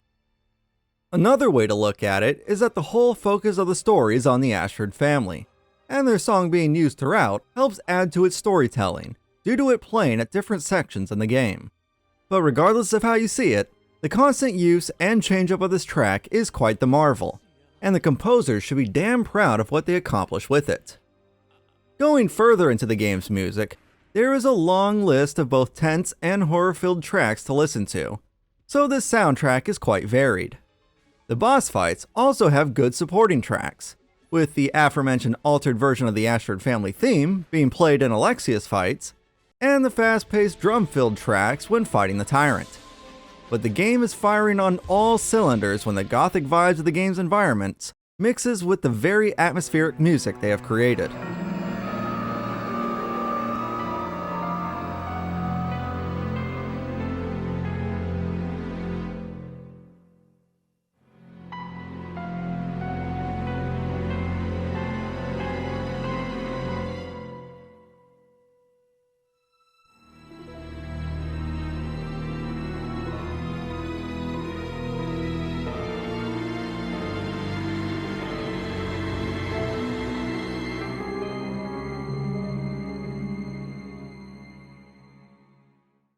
And even if the environments don't always do it for me, due to my previous complaints about it devolving into the usual Umbrella Lab shtick, the music throughout is always pulling its weight. The thing that isn't always pulling its weight, though, is the voice acting. Let's get the worst out of the way here. Steve Burnside's voice actor, Bill Houston, gave quite a grating performance here. Now, I'm not going to attack the voice actor, as I believe this performance was the result of a directorial issue. But with that out of the way, my god, Steve's voice acting in this game makes me envious of the deaf. No matter what he does in the game, be it heroic or not, it all comes crashing down the moment he opens his damn mouth. Honestly, I don't know what else to say here, as I don't know if the voice actor or the director are to blame for Steve's bullshit. But regardless of who's at fault, I truly can't stand the performance. Which upsets me, due to how big of a role Steve plays in the game. And I get he's 17 years old, but his constant temper tantrums really makes it seem like he's a lot younger. Huh. Now that I think about it, I blame the writers for this, as they wrote him as a whiny child. But that's enough about the character. Let's talk a bit about Bill Houston. Before voicing Steve, he had 0 roles to his name, and afterwards, he only worked for a few other projects, with some of those roles being Lionette Ban in Saint Seiya's English dub released in 2003, Nozomi Takamiya in Slam Dunk in 2005, and a very minor role as a side character's brother in a show called Captain Flamingo in 2006. Beyond those, Bill's most prominent voice work was for the character Sora Akatsuki in 2 of the Beyblade series between the years 2009 and 2011. Since then, he hasn't done any acting or VO work. Like I said, I'm not blaming the voice actor, because regardless of how I feel about the character, there are others out there that like Steve and the performance Bill gave, and I can respect that. Plus, his work in the Beyblade anime shows that he can do great work. So, here's to you, Bill. I truly hope life is treating you well. Now here is where we start treading into the voice acting that can be labeled as either bad or campy. And it all starts with Commander of Rockford Island, Alfred Ashford, who is voiced by Peter Oldring. Before voicing Alfred, Peter voiced Wang Tang in the Power Stone anime. Afterwards, he went on to act and do voice work for a ton of TV shows, with his most notable roles being for the animated TV shows Totally Drama, where he voiced Cody, Ezekiel, and Tyler, and Braceface as Connor Mackenzie. Personally, I consider his voice work as Alfred to be campy on purpose, and while the argument could be made that it was bad due to this being one of his first VO roles, and may have been a learning experience, I don't think that's the case, due to his role as Goon in the forgotten show Pelswick, that came out the same year as Code Veronica. I didn't visit them the whole month they were in the hospital. He clearly knew what he was doing, which helps support the belief that his over-the-top performance for Alfred was done on purpose. And boy did he deliver on that front, as Alfred is an extremely memorable character in no small part to Peter's voice work. Have it your way then. You're just a rat in a cage anyway. I'll be sure to keep you entertained before I dispose of you.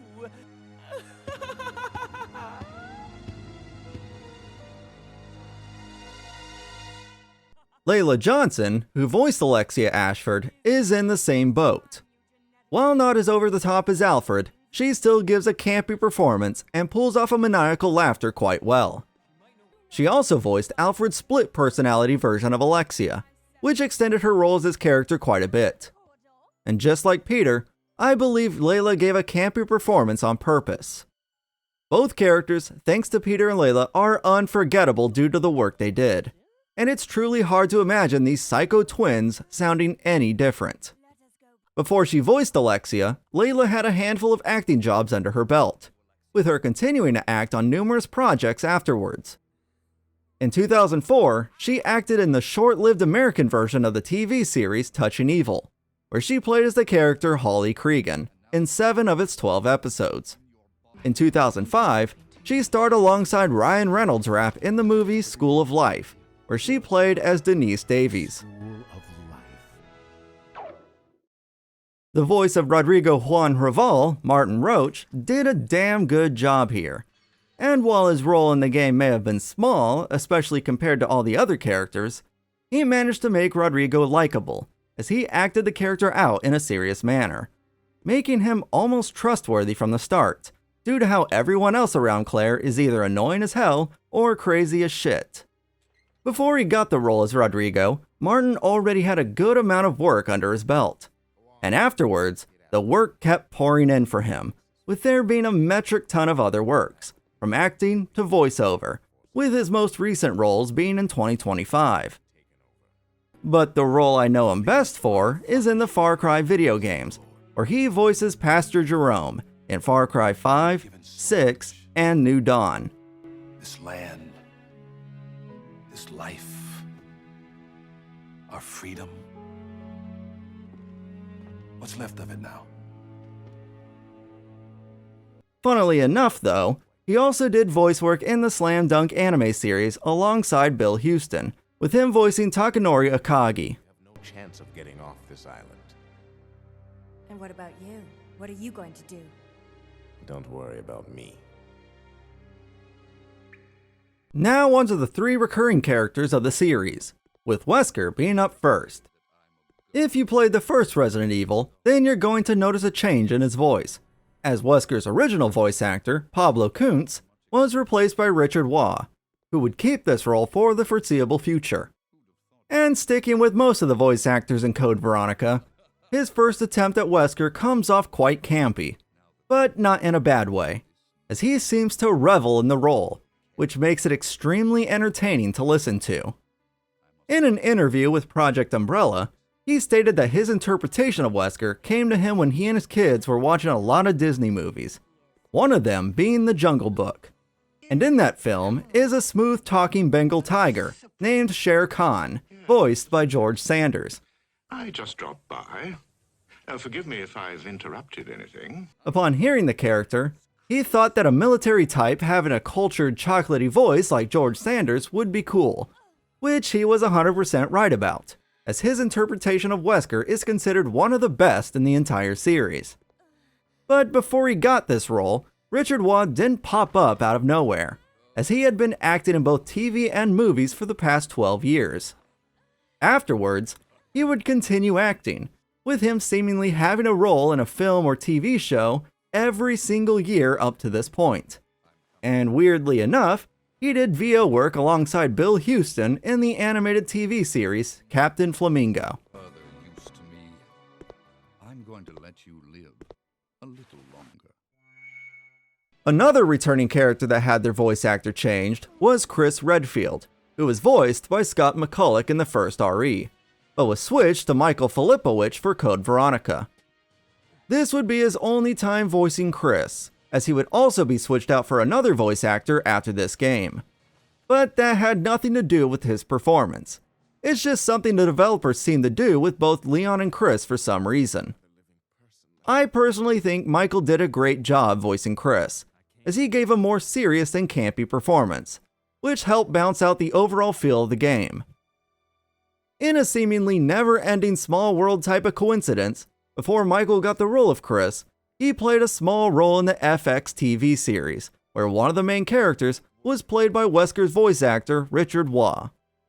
After Code Veronica, Michael mainly stuck to acting, with a 6-episode stint in the TV series 24, and was nominated for a Gemini Award for his performance as 01 Boxer in the 2006 series Charlie Jade. A sad bit of trivia here is that the developers misspelled his last name in the credits, calling him Michael Filipowicz instead. Alright, on to our leading lady, Claire Redfield, voiced by Allison Court.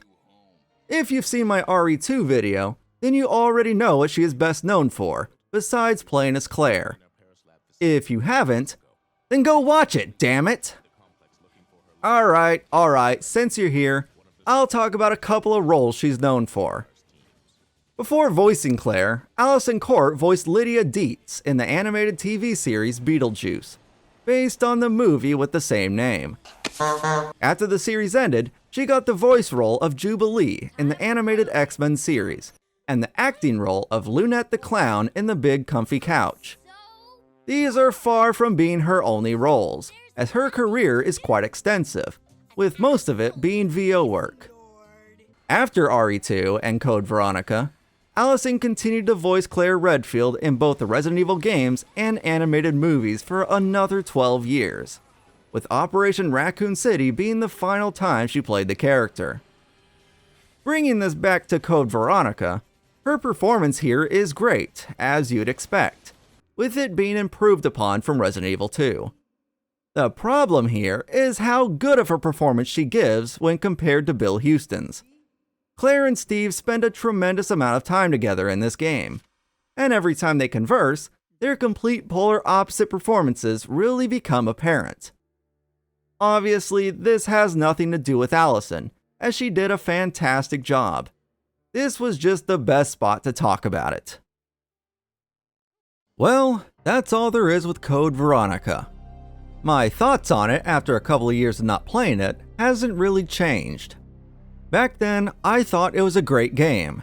I was held down by some random difficulty spikes, some of the voice acting, and its lack of unlocks and content. And on my very first playthrough, I got soft-locked due to me not having any strong equipment to deal with the Tyrant on the plane. Looking this up, it seems that I'm not alone when it comes to being stuck on this fight. Granted, the argument could be made that it was a skill issue, due to me wasting all the strong ammunition that the game provided me, and that's valid. But a majority of the bosses still suffer from design issues, like Alexia's second form using extra enemies to make things more difficult, and the Tyrant fight on the plane, giving you only a small amount of room to maneuver. Beyond a few issues like that, the combat in Code Veronica is your usual Resident Evil affair, which is a good thing, as the combat in the series is one of its strong suits.